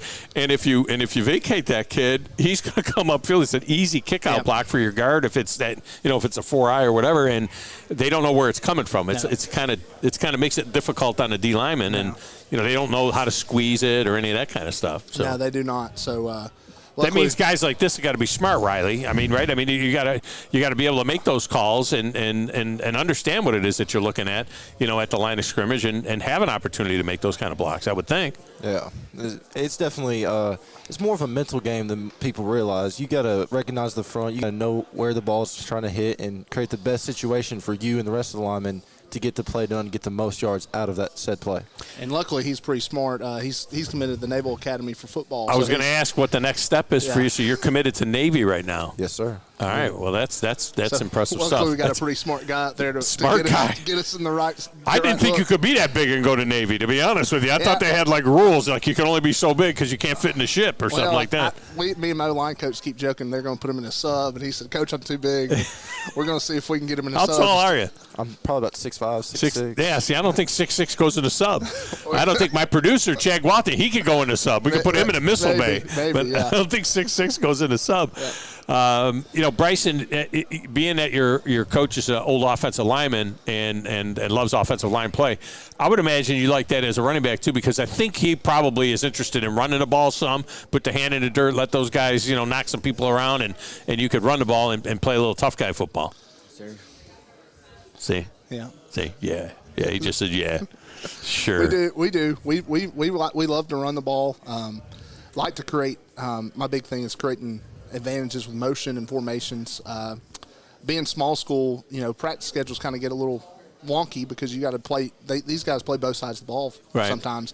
So we try to simplify the schemes we run, but dress up with formations and motions to create advantages in the run game. That's kind of what we do. So those guys up front don't have to think a bunch, but we can move guys around and it's just a formation of motions, pretty simple to put in compared to a new run scheme. Well, you can take 3 plays that you run to each side and run them out of different formations, and all of a sudden it looks like you got a playbook that's got 15 plays. It's the same 3 plays to each side, and the guys up front can perfect it. Yep. So that'd be good stuff. That's our goal for those guys. Yeah. All right, guys. Well, we appreciate you. Have a great season this year. Congratulations on the Naval Academy, and go out there and take that next step. Win some of them October games and see what happens. Maybe it'll be a November game. Who knows what that would bring. There we go. Appreciate y'all doing this. It's been great. All right. Thank you. Thank you. All right. That's a good job there. And Coach Johnson and his guys from the New Hope Indians with their new gear as well. They're going to have to change the helmet that is on the website for high school football. It's got the old logo, and the new one is so much better. Definitely it has an Ole Miss look to it. That is for sure. All right, we'll grab a quick break. We'll come back. We've got more coming up next right here. I'm not sure who they're bringing me now, but we'll see. They keep threatening to bring Winchester over. Madison County is up next. All right, so we'll talk to Madison County next right here on the Tom Abraham Show at High School Media Day on 97.7 ESPN, The Zone. You're listening to SEC Media Days on 97.7 ESPN, The Zone. Tom Luganbill here for my friends at Woody Anderson Ford. Bobby White and his team take great pride in their service department, and you can see it the moment you walk into those beautiful new service lanes. And just like a championship team, they all work together to make sure your experience is second to none, whether you drive a Ford or not. Also, check out the gold-certified pre-owned inventory at Woody Anderson Ford for great deals every day. Stop by and see them at Jordan and Sparkman or at Woody Anderson of Madison Adams on with Hughes Berkshire Road. Hathaway Or Rise Real Estate is visit the one name to know if you're buying or selling selling real estate. With years of local experience, Ann Adams offers buyers in-depth knowledge of the local housing market and will narrow available properties down to those you'll be interested in so you can save time when shopping for your new home. If you're ready to sell, Ann offers a seamless process using accurate pricing and expert negotiation skills to make sure you get a fair price for your home. Call Ann Adams today at 256-337-2625 or log on bhhsriserealestate.com.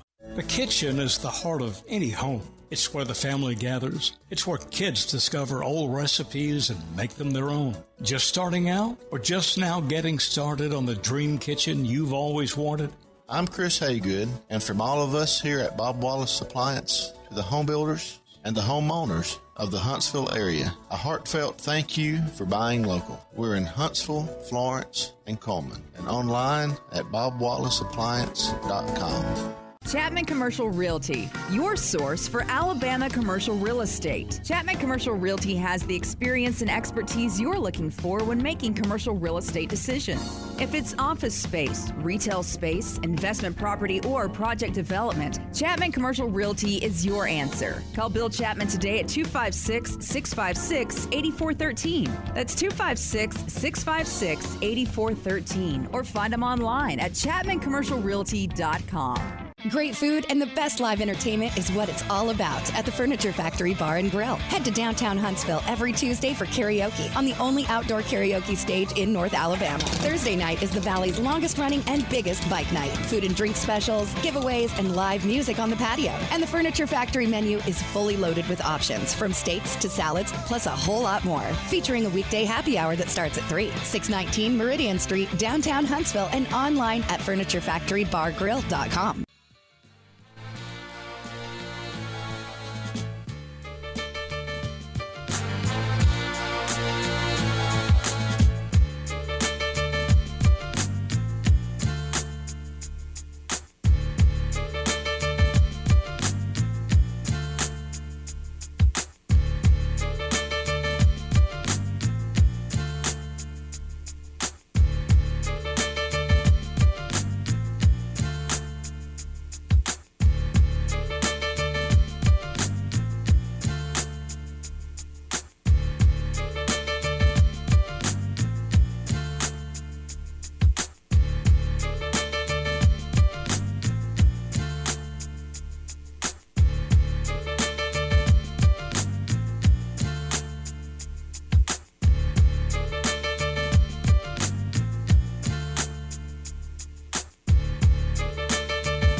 The dulcet tones of Eli Gold there. Hopefully everything will be 100% go. I know he anticipates doing Crimson Tide football this fall, and so we look forward to that on our air. It's the Tom Abraham Show on location here at High School Media Day, brought to you by Fleming Roofing and Restoration.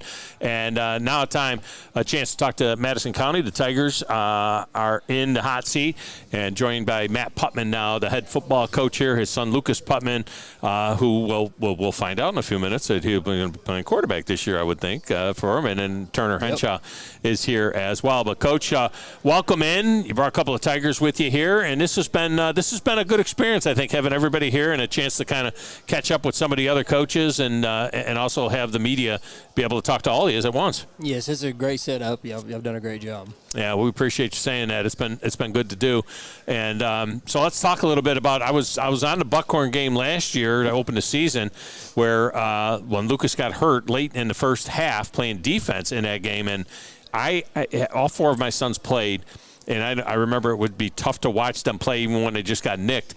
I don't know what it would have been like to be the head coach and to have my son get that kind of an injury late, where it ended up being a bruised lung, but here you are getting ready to go into the locker room and you're dealing with that with your own son. Just kind of take us through the emotion of that. Well, I mean, as several of our parents have talked to me about it, and like, how did I do that? And I love my son, but the thing is I've been doing this for 23 years, and I love all my kids. Every kid that I've ever coached that's had an injury during a ball game, your heart goes out to them, and you feel for them. So, yes, it was a little bit more with maybe my own son, but it's kind of goes with the territory. Is you love all of them. Right. So, I trusted the doctors and the ambulance staff that they're going to take care of him, and try to do your job best you can. And he's got to be a player. He's also my son, but he also has to be a player. So that's a tough relationship sometimes. Yeah.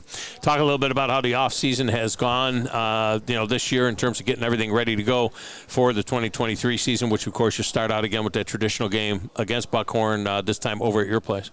Well, I mean, it's been really good. The kids have they bought into our weight program and our off-season training, and just trying to get prepared as best we can.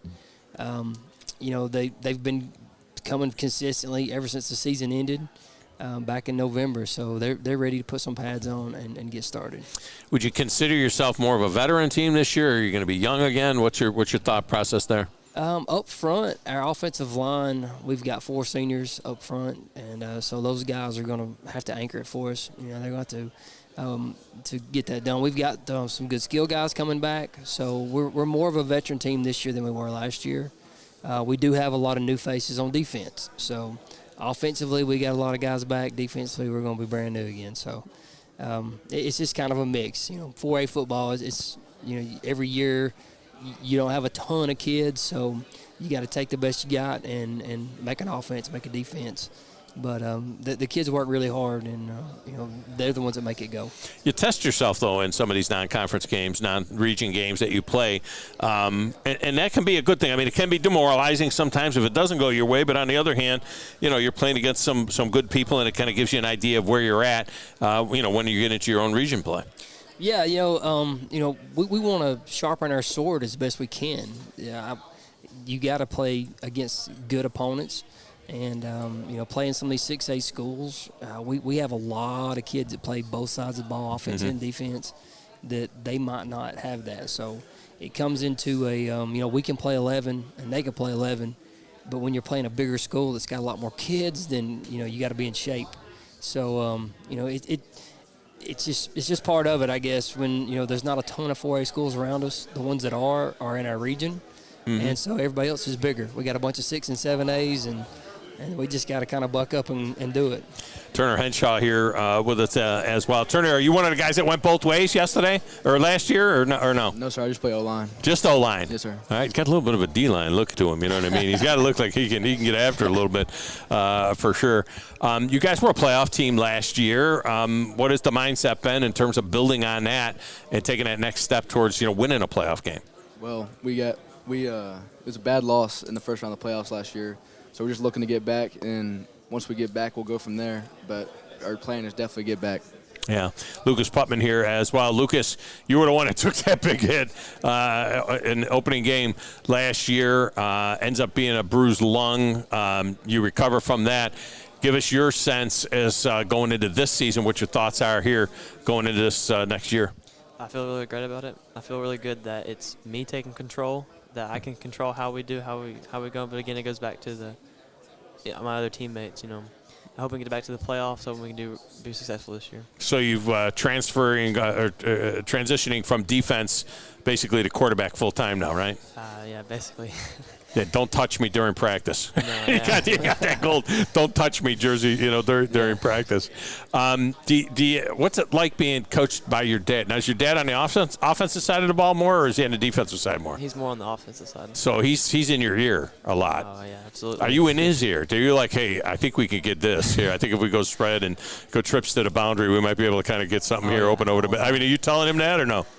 Maybe now and then, Well, Coach, I mean, do you want his input? I mean, because other quarterbacks that aren't your son, they might be more willing to tell you what they think is there.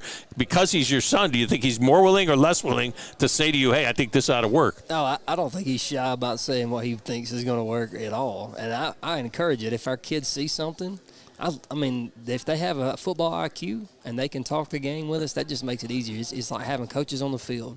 So we love it when we got kids that know what's going on and know the big picture. So, Lucas, how much ball do you guys talk at home? I mean, all the time. Really? Every day. Yeah, we'll watch football games together. Sometimes I'll just go downstairs and ask them a question. Just all the time. You're good with that, so that's fine. Absolutely. You get to talk ball all the time. Do you think that that's something that you would want to do down the road, maybe coaching? Is that something that's in your blood at all? Not really. I mean, I might come back and be, help out a little bit, but I'm not taking a coaching career. Really? Don't want to go down? You've seen enough of that. That's good. Daddy's not home enough. Maybe he'll get to see his family. Yeah, maybe he will get to see his family more. So, Turner, you guys rock this Tiger gear. You look like, LSU. How does that work in Alabama? I mean, you guys. I mean, how many LSU fans are on that team versus Auburn and Alabama fans? I'm not sure there's any LSU fans on our team. I'm an You Alabama fan myself. So. Well, do you throw up a little bit in your mouth when you put that jersey on, or what? I mean, I just think Madison County when I put it on, not LSU. Just say that. Don't think about it. I try not to think about LSU. You just don't think about it at all, right? All right, well, I tell you what, you too, Roll Tide, right? There you go. It's a good job by you. And then you know the station to be listening to, because that's where the Tide is found, right here on the Zone.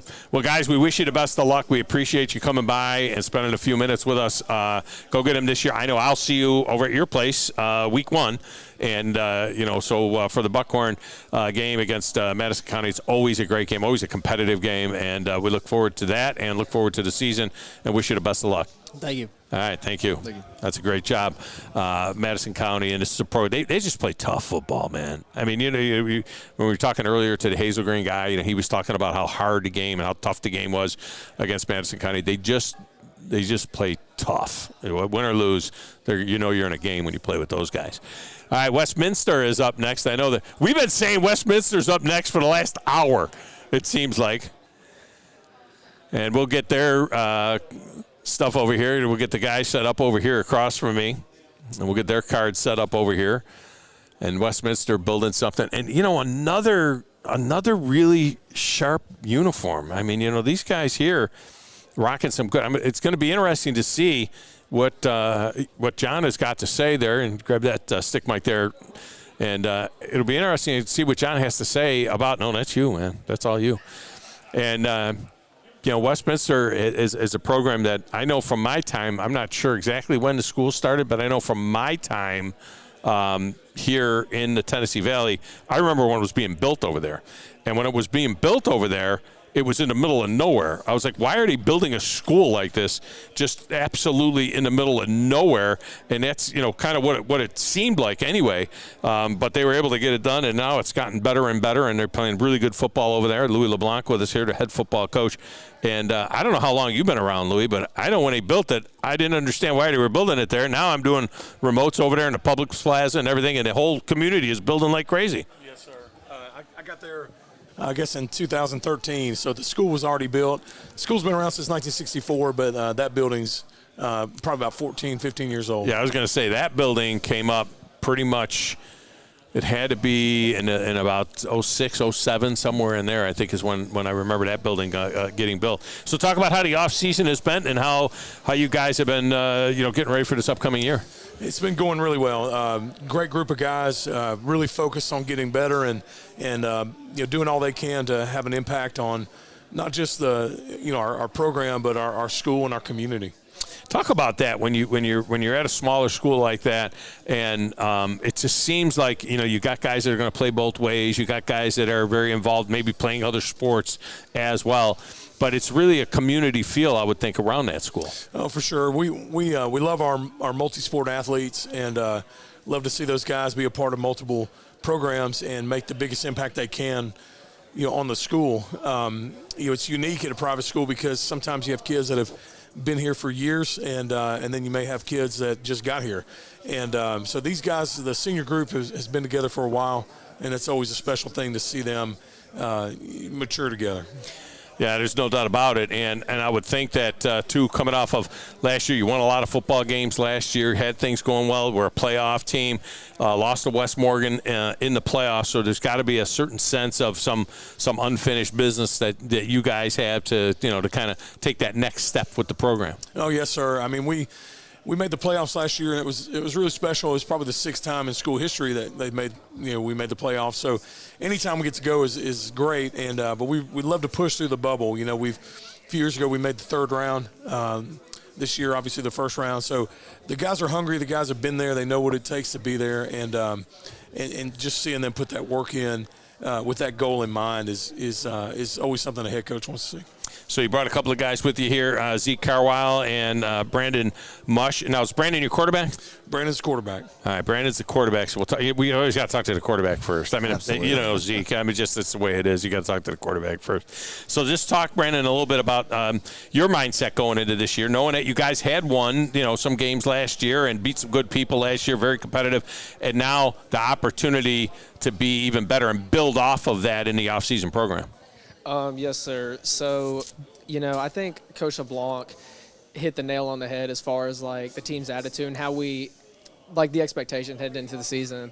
So I think a key part of our success is going to be how close we are as a team and, our unity. I feel like the group of guys that we have, and, me and Zeke have been playing this game for so long, and just it's kind of our year in a way, because it's finally senior year, and we have been so close as a group of guys, whether it's be seniors, juniors, sophomores. I mean, we have been a core group across all classes, and we do extra stuff outside of football that's not just on the field, whether it's going to eat or going to hang out. And I feel like when you get a core group of friends and you go out there on that field and you kind of play for each other, I feel like we're gonna give our best effort, and, we're just going to be successful. It's interesting. I played at a Catholic school 100 years ago, and at Bishop Kearney High School, and we had kids from all over that weren't, it wasn't like going to public school where everybody is in the same neighborhood. In that particular case, we had kids that came from different towns and so on, and to come to the school. Do you guys have some of that too? Because I would think that you have – it's not like at Westminster Christian that everybody is from the same neighborhood or went to the same, grammar school or something like that. Do you have kids that, from all over the area? Yes, sir. So we have some guys that are not really all in the same area. We got some guys that are in Huntsville, some guys live in Madison, some guys that are living up north like I am. And, I don't think that really has any factor into how close we could become as a team. I think it almost makes you closer sometimes. Zeke Carwile here as well, and Zeke, sometimes it's a unique thing. It's almost like college, in a way, where you've got guys from different towns and so on, as opposed to everybody being from the same neighborhood. Mm-hmm. Yeah, I'm agreeing with Brandon on that one, because for me, I live in Hazel Green, right? It's in Lickskilled, Alabama. It's in the middle of nowhere. But about 15 minutes, I'm with my best friends every day. So for me personally, I think that gives me another edge to go to football and go to school and be around those people, because those people make me to what I am today, right? Make me into the better man that I want to be. Right. So, linebacker or running back? I'm a linebacker. A linebacker. Okay. Yes, now, how many of your guys have to go both ways? Are you able? None. You're able to. That's an advantage. Yes, sir. At your level, that's really an advantage to be able to do that. So, and that's what happens. You've been there 5 or 6 years now. So you going in my eighth year now. So eight years there. So you kind of build it up to where it's a program now, where it's not just a team, but it's a program that year in and year out. But that's pretty significant to be able to go fully two platoon football. I'll tell you, after my first year as head coach, we went 2-8. Yeah. And I was looking to maybe work at the new Winchester plant up here, or the Remington plant, or maybe Toyota, and I put my calm my emotions down a little bit. And I went and spent an afternoon with Fred Yancey, that was the head coach of Briarwood, and great man. Really respect him, and we sat down and talked for hours, literally hours. And but one of the big things we talked about was, he said, you got to get your guys out of playing both ways. You just can't do it. And he said you got to divvy them up into a team, and then you got to coach them. and you got to get enough guys around them, enough men around them that will coach them. So anyway, we did that, and it was pretty amazing to see the transformation, to see guys that maybe had no idea what they were doing in spring, but you get a man that's in their life that's building into them and seeing what they can do and helping them achieve it. And then you see what they produce in August. And so last year we had, the number 2 scoring offense in the state. It was pretty amazing to see what our O-line coach, and he's also our offense coordinator, did with 3 freshmen on the ninth grade, on the O-line, a 10th grader on the O-line, and a senior who hadn't played since 7th grade. It was pretty impressive to see that, but he just got to spend every day with them from April on. Yeah. Teach them O-line. That's incredible, because I just would think numbers would be an issue. You know what Sure, I mean? But I and guess that's if you can coach them up, I mean, God bless you if you can coach them up. Now Zeke, have you ever said that, hey, Coach, I can go in there and get 2 yards if you need it. You know what I mean? Right. I carry the ball a little bit if I have to. But, I mean, do you like that, being able to just kind of focus on being a linebacker? I do. It has its advantages, and it has, some disadvantages. But, I mean, it's not like we're strictly, just one way. I can tell Coach LeBlanc, hey, Coach LeBlanc, so there's this, type of offense, type of defense they run. If I'm able to get there one play and play H-back, I'm able to block for my running back behind me, Henry. Right. We'll get 2 yards, right? And Coach LeBlanc's saying, no problem with that, right? Because he listens to his players, and I think that's another advantage for us. But for me personally, I love looking at linebacker and only linebacker. Right. Right, but some of the times I look at running back, man, what if I was able to carry a ball Yeah. and score a touchdown? You know how cool that would be? But They didn't get their name in the paper for that stuff. Now, I was a special teams coordinator for years at the college level, and so I would look for guys like you to play specs, and I was blessed to have a head coach that allowed us to use starters, except for the very few that he said that one's untouchable and that one's untouchable. But do you get to go down on kickoffs? You get to be on the punt team? I mean, Yes, come sir. on. I'm a long snapper as well. You're the long snapper. I was a long snapper. You're a long snapper. Look at us. Exactly. And let me tell you something too. You could go to college just to be a long snapper. I mean, when I first went to Ashland College in the middle of Ohio, they said we're going to take you on the travel squad just because of your long snap. As a freshman, and guys can get an education just doing that. That's good stuff. Special teams, and that's something that's really important. I know more and more head coaches are trying to take a little bit of the. A little bit of that as well on themselves, where you got an offensive coordinator, defensive coordinator, and then the head coach will run the special teams portion of practice. Sure. Which is always good. Well, I'll tell you what, guys, we wish you the best of luck. I mean, you got it going on over there right now, and you got to score all them points again this year, do you think? Is that the plan or what? That's the plan. You must have a young offensive line for the most part. If you're saying you had sophomores and freshmen playing. Very young, very young. Oh, well, that's a good thing. You okay with that? With your young offensive line? Those are some guys that I love those guys, man. I really do. The more heading into the year last year, some people thinking that they're a little bit nervous, and once that first game happened, I mean, they did awesome. I mean, those guys did awesome. And it was almost like the confidence that they got just grew every other week. And, now that they all have a year of playing under their belt, it's going to make us as an offense a whole lot more confident because, everything starts with the O-line. I think the O-line is the most important, positions on the field for offense, no matter what. You look at some of these old linemen from some of the bigger schools. That's right. or even the kid from Medicine Academy, I forget what his name is now, the big kid. It's like, man, could use a few of those. Yes, could use a few of those in college, no doubt about it. Well, good luck, guys. We wish you the best of luck. Go get them this year, and stay safe and have a great year. Coach, we appreciate you taking a few minutes with us. Thank you. Thank you. There you go, Coach Louis LeBlanc and his Westminster team, and they are geared up for another big year this year. All right, we're going to get a break in here. When we come back, we'll see where we're going next. Bob Jones, I think, is on deck, and we'll talk to the Patriots right after this. It's the Tom Abraham Show, 97.7 ESPN, The Zone.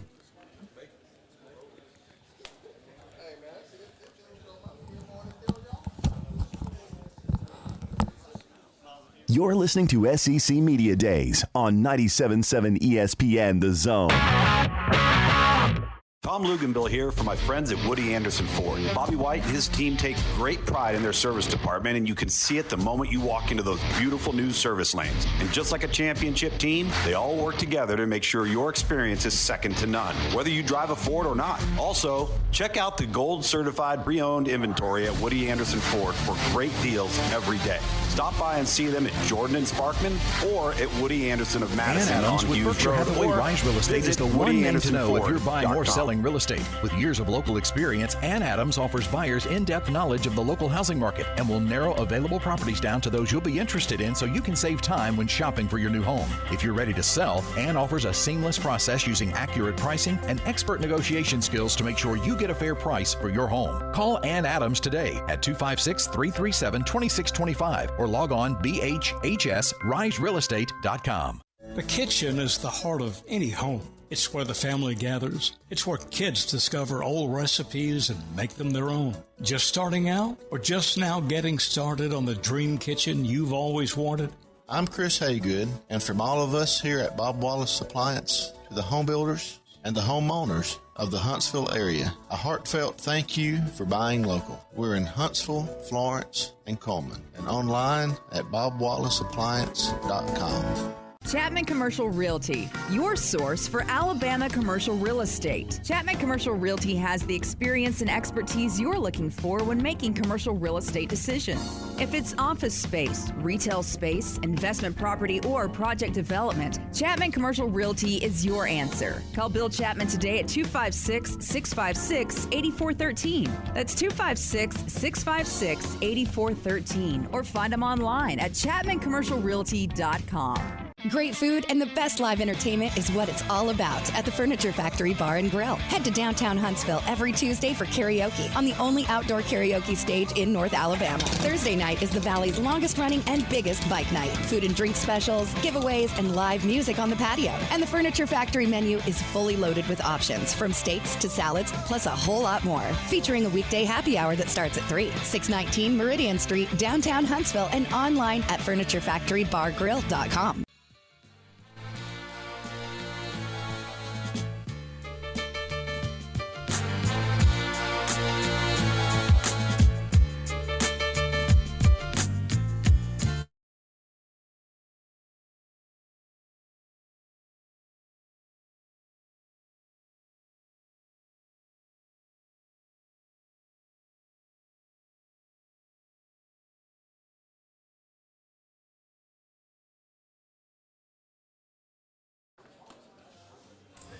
And welcome back, Tom Abraham Show. Coming back with the anthem there, though. It's good stuff here at High School Media Day presented by Fleming Roofing and Restoration at the Sports Med Stadium Club at Toyota Field. We're going to rip a half an hour off from Paul Feinbaum, so we're going to keep this thing going. It's okay. Paul's just going to say the same thing over and over again. He's just going to go on there and he's going to tell us how Nick Saban is fading and how Kirby Smart runs the SEC now, and it's over. So it's just same old. We'll get to Paul at the bottom of the hour. He would understand High School Media Days, and one of the premier programs, one of the programs in the Tennessee Valley that is a high-profile program certainly. Is Bob Jones and the Patriots. They used to have that stadium to themselves back in the day before James Clemens come along, but they join us now. Kelvis White is the head football coach over there. He brought Brandon White with him, and yes, he is his son, the outside linebacker, and Miles Cook is here as well. Coach, welcome in, and we appreciate you taking a few minutes. You brought defense with you. You didn't mess around. You're going to D them up a little bit today. That's right. It's all about getting after the quarterback, so I brought some guys to get after the quarterback a little bit. But no, these guys are two senior leaders, and probably two of our more highly, recruited prospects. So I just wanted them to maybe represent us today. That's good stuff. And this has been a great opportunity to have everybody together. That's you right. guys were here in time for lunch and so on. Walter Jones is here, a Hall amazing. of Famer and that dude. And, and it's been neat to kind of see everybody be able to be around and see each other, and maybe the kids giving a little stink eye to the James Clemens kids or something like that. But this is good, I think. It is. It's a great event, just to, again, they can see other players and represent all the schools here in Madison County, and, everybody get opportunity to talk a little bit about their program. So I think it's a great thing we're doing today. Yeah, and to have, all of the other media here to cover them as well. All the television stations are here. That's kind of good. Do you coach them up at all a little bit to tell them, listen, now don't be saying something that somebody can use against us? Yeah, we try to prepare them for this type of thing. So even in the car, they rode with me, and I was like, hey, just say the right things, and they're still young, so they'll learn when they get to college. They'll prepare them a little better. But I tried to prepare them the best I could today. Last year was a little bit of a weird year for you. It was, once you got past the open date, it was up and down, win one, lose one, win. And you make that a playoffs, you run into that buzzsaw that is Hoover, in the playoff. But just talk about that how it went for you last year and the kind of the inconsistency, if you will. Yeah, again, it started off with Musher Shoals where, we really wasn't ready, and it was a wake-up call for us, and, by playing them. And then from there, we had a couple weeks where we kind of got it together, but you hit the nail on the head with just being a little inconsistent, and that's something we want to change this year. We lost some close games. We lost, all of them were close. So something I was telling Carl a few minutes ago, that it's so much balance on our region and in our schedule where, we got to minimize our mistakes to have opportunity to win. But, the schedule went the way it did last year, but a couple plays away from, us winning them all. Yeah. And, so we just got to understand that and be more consistent and just go out here and play hard every week. Yeah, you're not kidding. Just for our listeners' sake, the Huntsville lost 28-24. The Florence lost 38-35. Austin 28-26. 38-31. They lost to Hartselle. I mean, goodness gracious. Yeah. I mean, that's like one or two plays. That's right. 1 or 2 plays from our season probably being 9-1. Other than the Muscle Shoals game. We had a chance on all of them. So, and that's something we talk about, and don't take any little thing for granted, from blocking down on a extra point to, fair catching the ball when we're supposed to. So all the little things we got to clean up, and that gives us opportunity to have a better season. Isn't that the way it is with football? I mean, it sounds very negative to say, but really it's the team that makes the least negative plays or least mistakes wins the football game. That's right. For the most part, it's not making great plays. You need to do your job every play. Yeah. And then whoever made the least mistakes wins the football game. That's it. Especially in our region where, talent-wise, I think a lot of the top 7, 8 teams are balanced, meaning, the talent pool is pretty much give and take a few, pretty much the same. It comes down to minimizing mistakes. I agree. So that's something we've been really working on, and we just got to go out and execute. Well, speaking of talent, you got Miles Cook and Brandon White here, a couple of guys off the defense. And Miles, talk a little bit about the team's prep in this offseason when you had that kind of a year last year, your junior year, where it was up and down, and what the focus level is now. Does it change now that you're a senior, and it's like you don't want the young guys to screw this up for you? Well, it definitely changed. Coach always reminds us of the losses, how it was 1 play or 2 plays, from winning. So we always remember that and always, push ourselves to be undefeated or 9-1. Yeah. Now, you're a defensive end. Is that right? You play on the edge mostly? I play, defensive end. Coach moves me to the 3 sometimes. So you play some 3 technique? Yes, sir. Well, would you rather be out there in the space, or would you, 3 technique is like a car wreck. Every play, they're coming, they're down blocking you, double teaming you, everything else. You like being out in space, or do you don't mind? You don't care? I don't mind at all. I can play any position on the D-line. The 3 tech is a little closer to the quarterback, though. I will say that. You're a little bit closer there. Do you have specific moves that you work on your pass rush? You like a swim? You like a hump move? Is there anything that you like to do? Nah, I just keep all my moves in a duffel bag. I can pull them out, any given moment. So, when it comes to film, the other team doesn't know what moves I'm going to do. He keeps them in Brandon. He keeps his moves in a duffel bag. Now, you're outside linebacker. Is that right? Yes, sir. All right. So you get to get after the quarterback a little bit yourself, right? Yes, sir. Do you like to pick out the best tackle on the team, on the offense to work against? When you get a chance, when you do those one-on-one drills, you try to line up against, pick out one of those offensive linemen that you think is as good as anybody over there. I just normally go down the road. Whoever wants it can get it. That's really high. Yeah.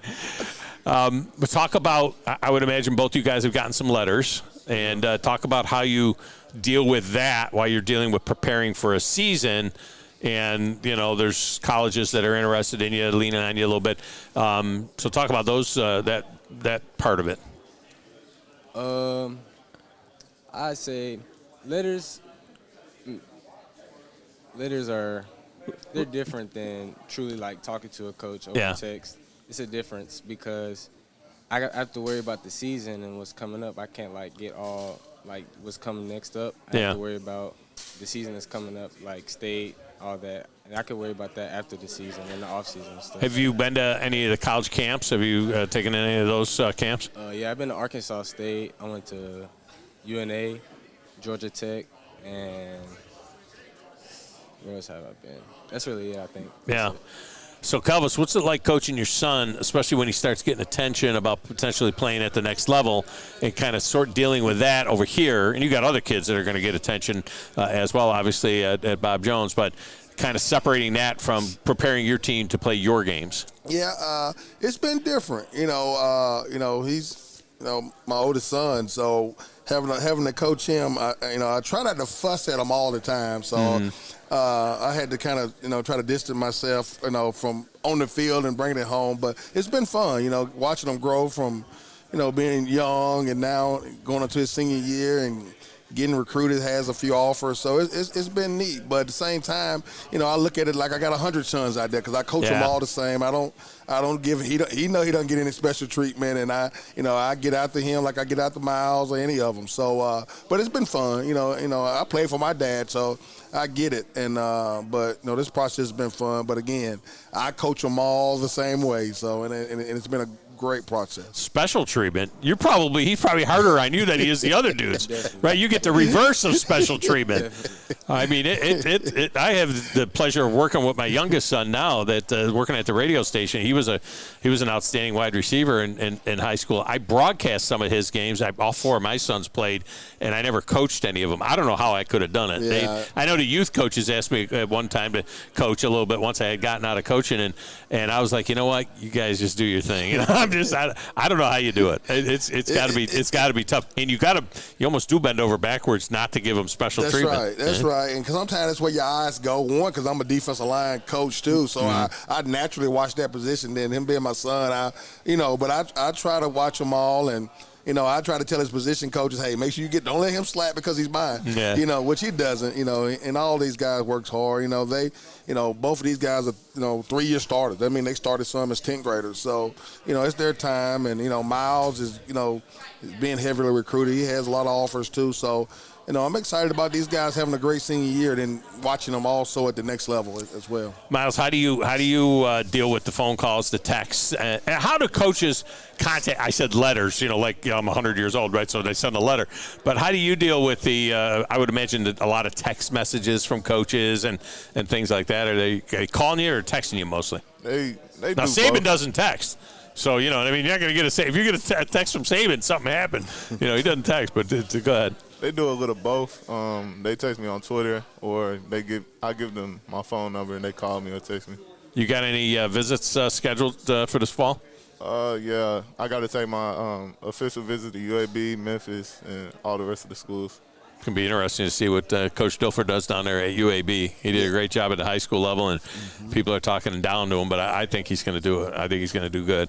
All right, Coach, we appreciate you joining us. We appreciate you guys being here. We wish you the best of luck this season. And 7A is no joke, man. I mean, it's right. It's a juggernaut. Small college football that's here. Right. It's every week, so we got to be prepared every week. Yeah, well, I look forward to seeing you. I think I might have one of your games coming up because you're playing at Joe Davis Stadium. Yes. I think in one of them, Huntsville or something like that. Yeah, so I might be on that one. I'm not sure. Okay. But I appreciate you, and you guys go out and have a great season. Thank you, sir. All right, thank you, guys. Appreciate it. Well. There you go, and that's Bob Jones.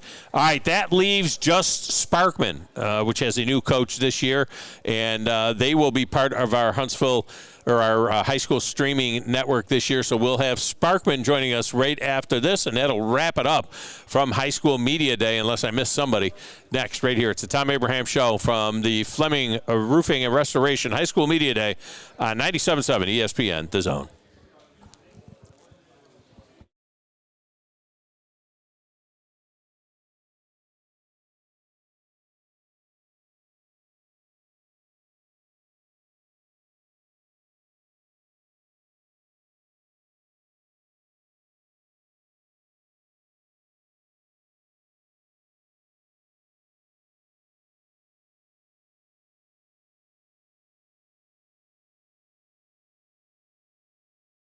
You're listening to SEC Media Days on 97.7 ESPN The Zone.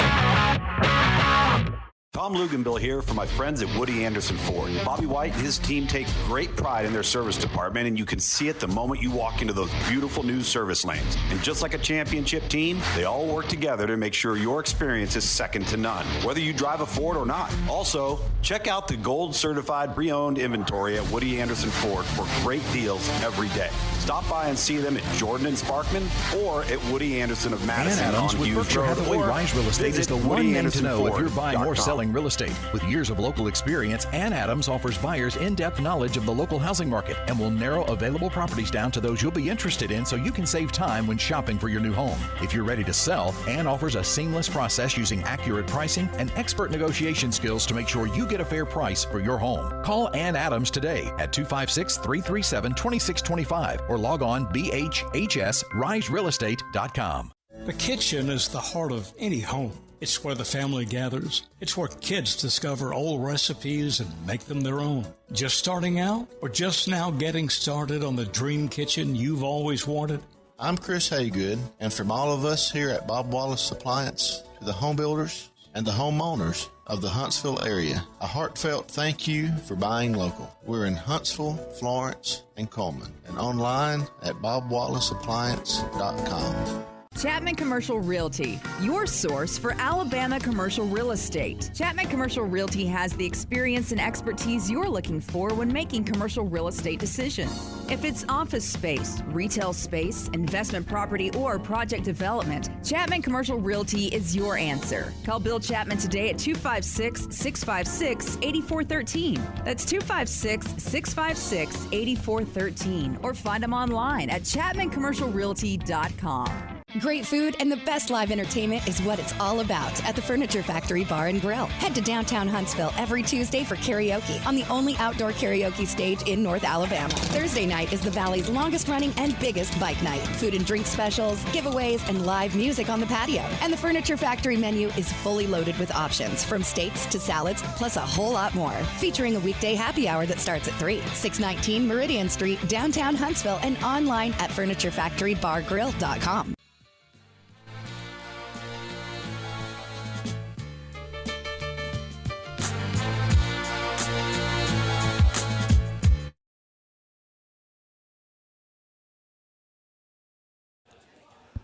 And welcome back. Final segment of the Tom Abraham Show as we ripped a half an hour off from Paul.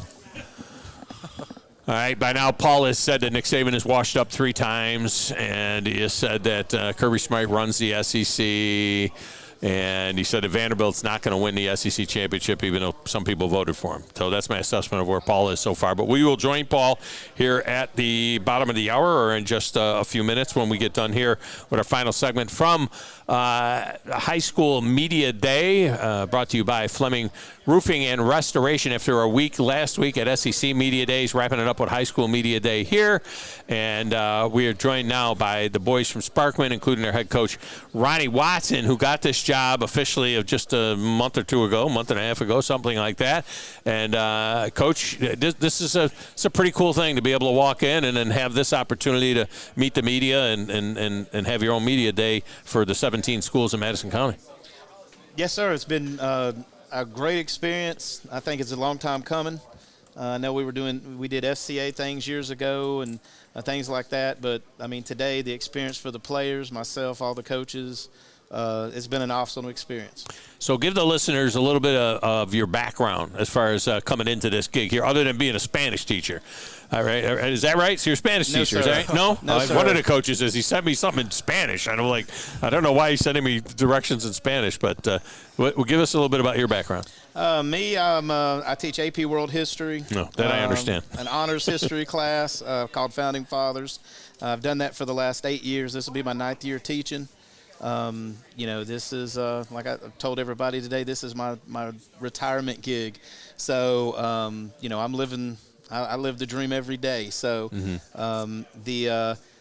will be my 15th year at Sparkman coaching. I started the last year of Coach Haynes. When Coach Haynes was there. It's been that long since my son played? Yes. We were talking off air about my son played for Coach Haynes, and 05, I guess, maybe 04, 05, somewhere back then. Yes, sir. I was there his last year, and been going ever since. Had some good years, had some bad years. Yeah. I've been, for the last 5 years, the defensive coordinator, it's just been a great community. You're around great people on a daily basis, and just happy that the school gave me the opportunity. My son actually played with Walter Jones's son there back in the day when Walter lived right across the street. I was another block over from where Walter was, back then.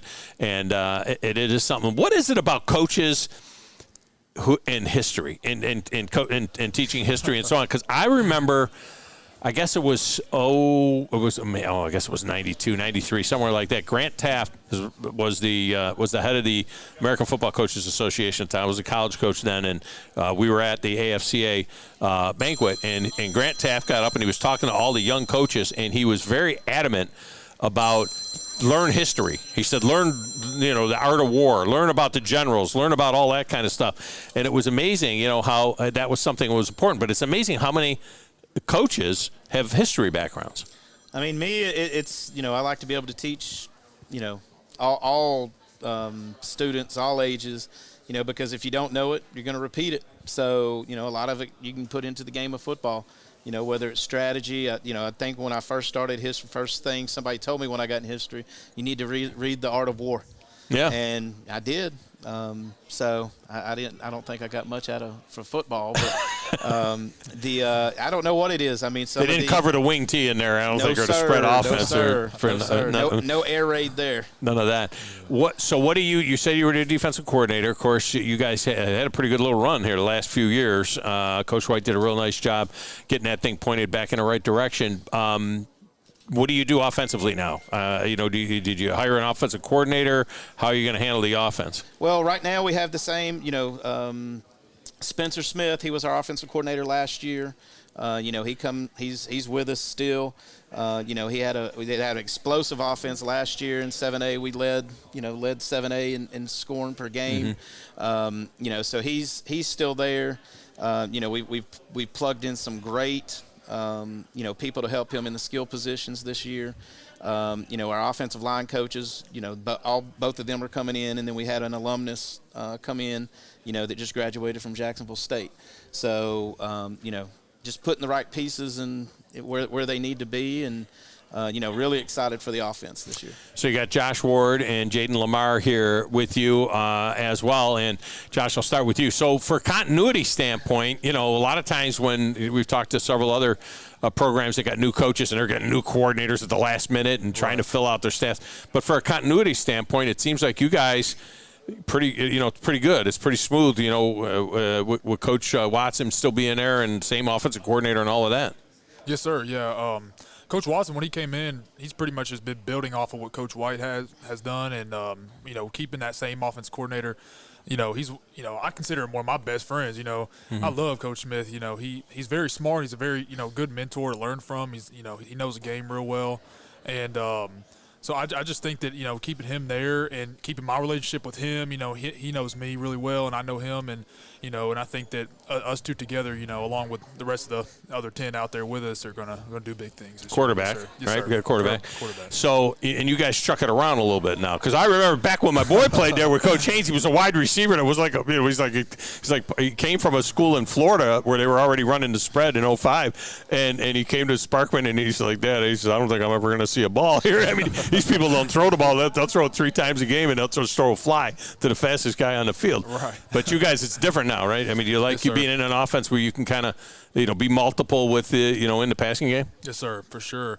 I love our passing game right now. I think this year we're going to kind of take a little bit more of like an air raid type of, offense. Now we got some good running backs now, so we're definitely gonna see how Spencer wants to use everybody with that, and I think it'll be really fun, being out there throwing with all my receivers and everybody I've been building connections with my whole life, really.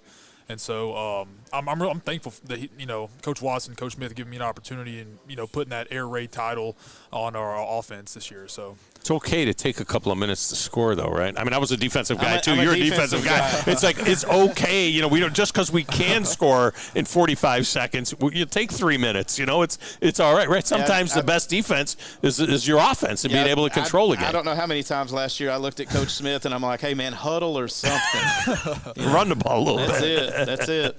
That's good stuff. You also have Jaden Lamar here. I'm getting a defensive end, D-line type feel from you. Am I missing this? Offensive guy? Yeah, I am. I'm actually our center. Oh, you're the center? Yes, sir. Smartest guy on the team. Yes, sir. Center's always the smartest guy on the team. So that's good. So that's good. Do you make calls? Do you make some line calls up there, or do they not do that anymore in football? Of course, yeah. I make majority of our calls. You know, if we have any checks and stuff like that. So yeah. Yeah, and I would imagine you guys are in the gun all the time. Is that about right? I mean, have you ever taken a snap under center? We've done it like once or Little twice. bit? But Yeah. Very, very rarely. It's rare. We always in the shotgun. Right, yeah. We actually did that a little bit. I was the center, and we did that a little bit back in I played in the late 70s, and it was just coming in because Roger Staubach, and they started running the gun, and we did it a little bit, and it was weird for me because I was a long snapper too, so, you know, I had that thing going on, but it was so weird because everybody was always under center, you know, when you run the veer and veer option, and you're under center. Talk about your offensive line and the continuity that you guys have there to kind of take this program now to the next step. Okay, so I was the only returning starter from last year, so we have new guys coming in there. They're fighting for spots every day, so it's like who's going to be the most aggressive one out there on the field. Yeah. What do you think of these young guys that are going to? Have you got enough of them that are going to make up an offensive line? Oh yeah, so I mean you got people improving every single day. I mean skill-wise in the weight room. I mean our coaches Adam Smith and Coach Campbell, they're pretty good coaches. So you just never know. I mean, yeah, you can go down a depth chart, up depth chart every single day. So with being the only returning senior offensive lineman, though, I mean, do you feel a responsibility, plus being the center, which is kind of like the captain of the line? Do you feel that responsibility to get these guys whipped into shape? Because when it gets real in a hurry. It gets real, yeah. It definitely gets real quick. It was a little rough at first, because that leader. I mean, it takes a lot of responsibility, but I've maintained it pretty well, and hopefully these guys are starting to understand it's going to get real out there sometimes. So you got a young offensive lineman, Josh, in front of you. I imagine that I don't know if it's a level of concern, but you got to have a certain amount of confidence in those guys, I would imagine. I definitely do have some confidence. I mean, I watch these guys, go after it every single day, trying to get better. So, I mean, I really have, even though it's going to be some young guys coming in there, I have faith in them. You know what I'm saying? They work hard, and so, I mean, I don't expect less from them. So yeah. Yes, sir. Got a quarterback who looks like a tight end. You know that, don't you? Yes, sir. But as a freshman, he was a defensive end. Yeah, I could see that. I could see that. You really like playing quarterback better or defensive? You like sacking a quarterback or being a quarterback? Well, it was definitely rough transitioning from that, because I mean that's just two different football. You play two different games, as a defensive lineman and then a quarterback. So I mean it's definitely a journey. In my freshman year, I think against JC, I had like 3 picks and 3 sacks. So that was interesting. And then eventually they moved me just strictly quarterback. I guess franchised me. I don't know. So, but yeah, it's been a journey, man. It's been real fun. I love it. So it's been a great time. Yeah, but God, it was a defensive end. Now you're wearing a non-contact jersey in practice. I mean, do you ever come on, guys, let me run. Let me go a little bit. They can go live on me. I'm all right.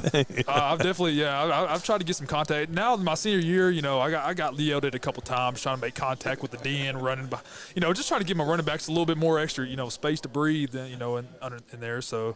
But now I usually don't do that. I won't put myself in the way of a defensive end coming. But it's good to have a senior center, though, right? I mean, because he does have to make those calls, right? Definitely. While you're waiting there, and he's calling out that defensive front and things like that, and the protections, and that's got to be something good for you. Yes, sir, yeah. Jaden sees. I mean, he sees defenses really well. I mean, he calls out, with the techniques that they're in, because we run a lot of plays off, that. So. He calls them out real well. He sees the blitz is good. I mean, we just communicate well. I mean, we've been playing for each other for a little while, so since almost little league really. So, did they give you a little bit of ability to change up plays at the line of scrimmage? They do. So we have a lot of. I mean, we'll have what Coach Smith calls our modern day triple options. Right. So they do give me some some choice back there, some power back there to do it. What I see.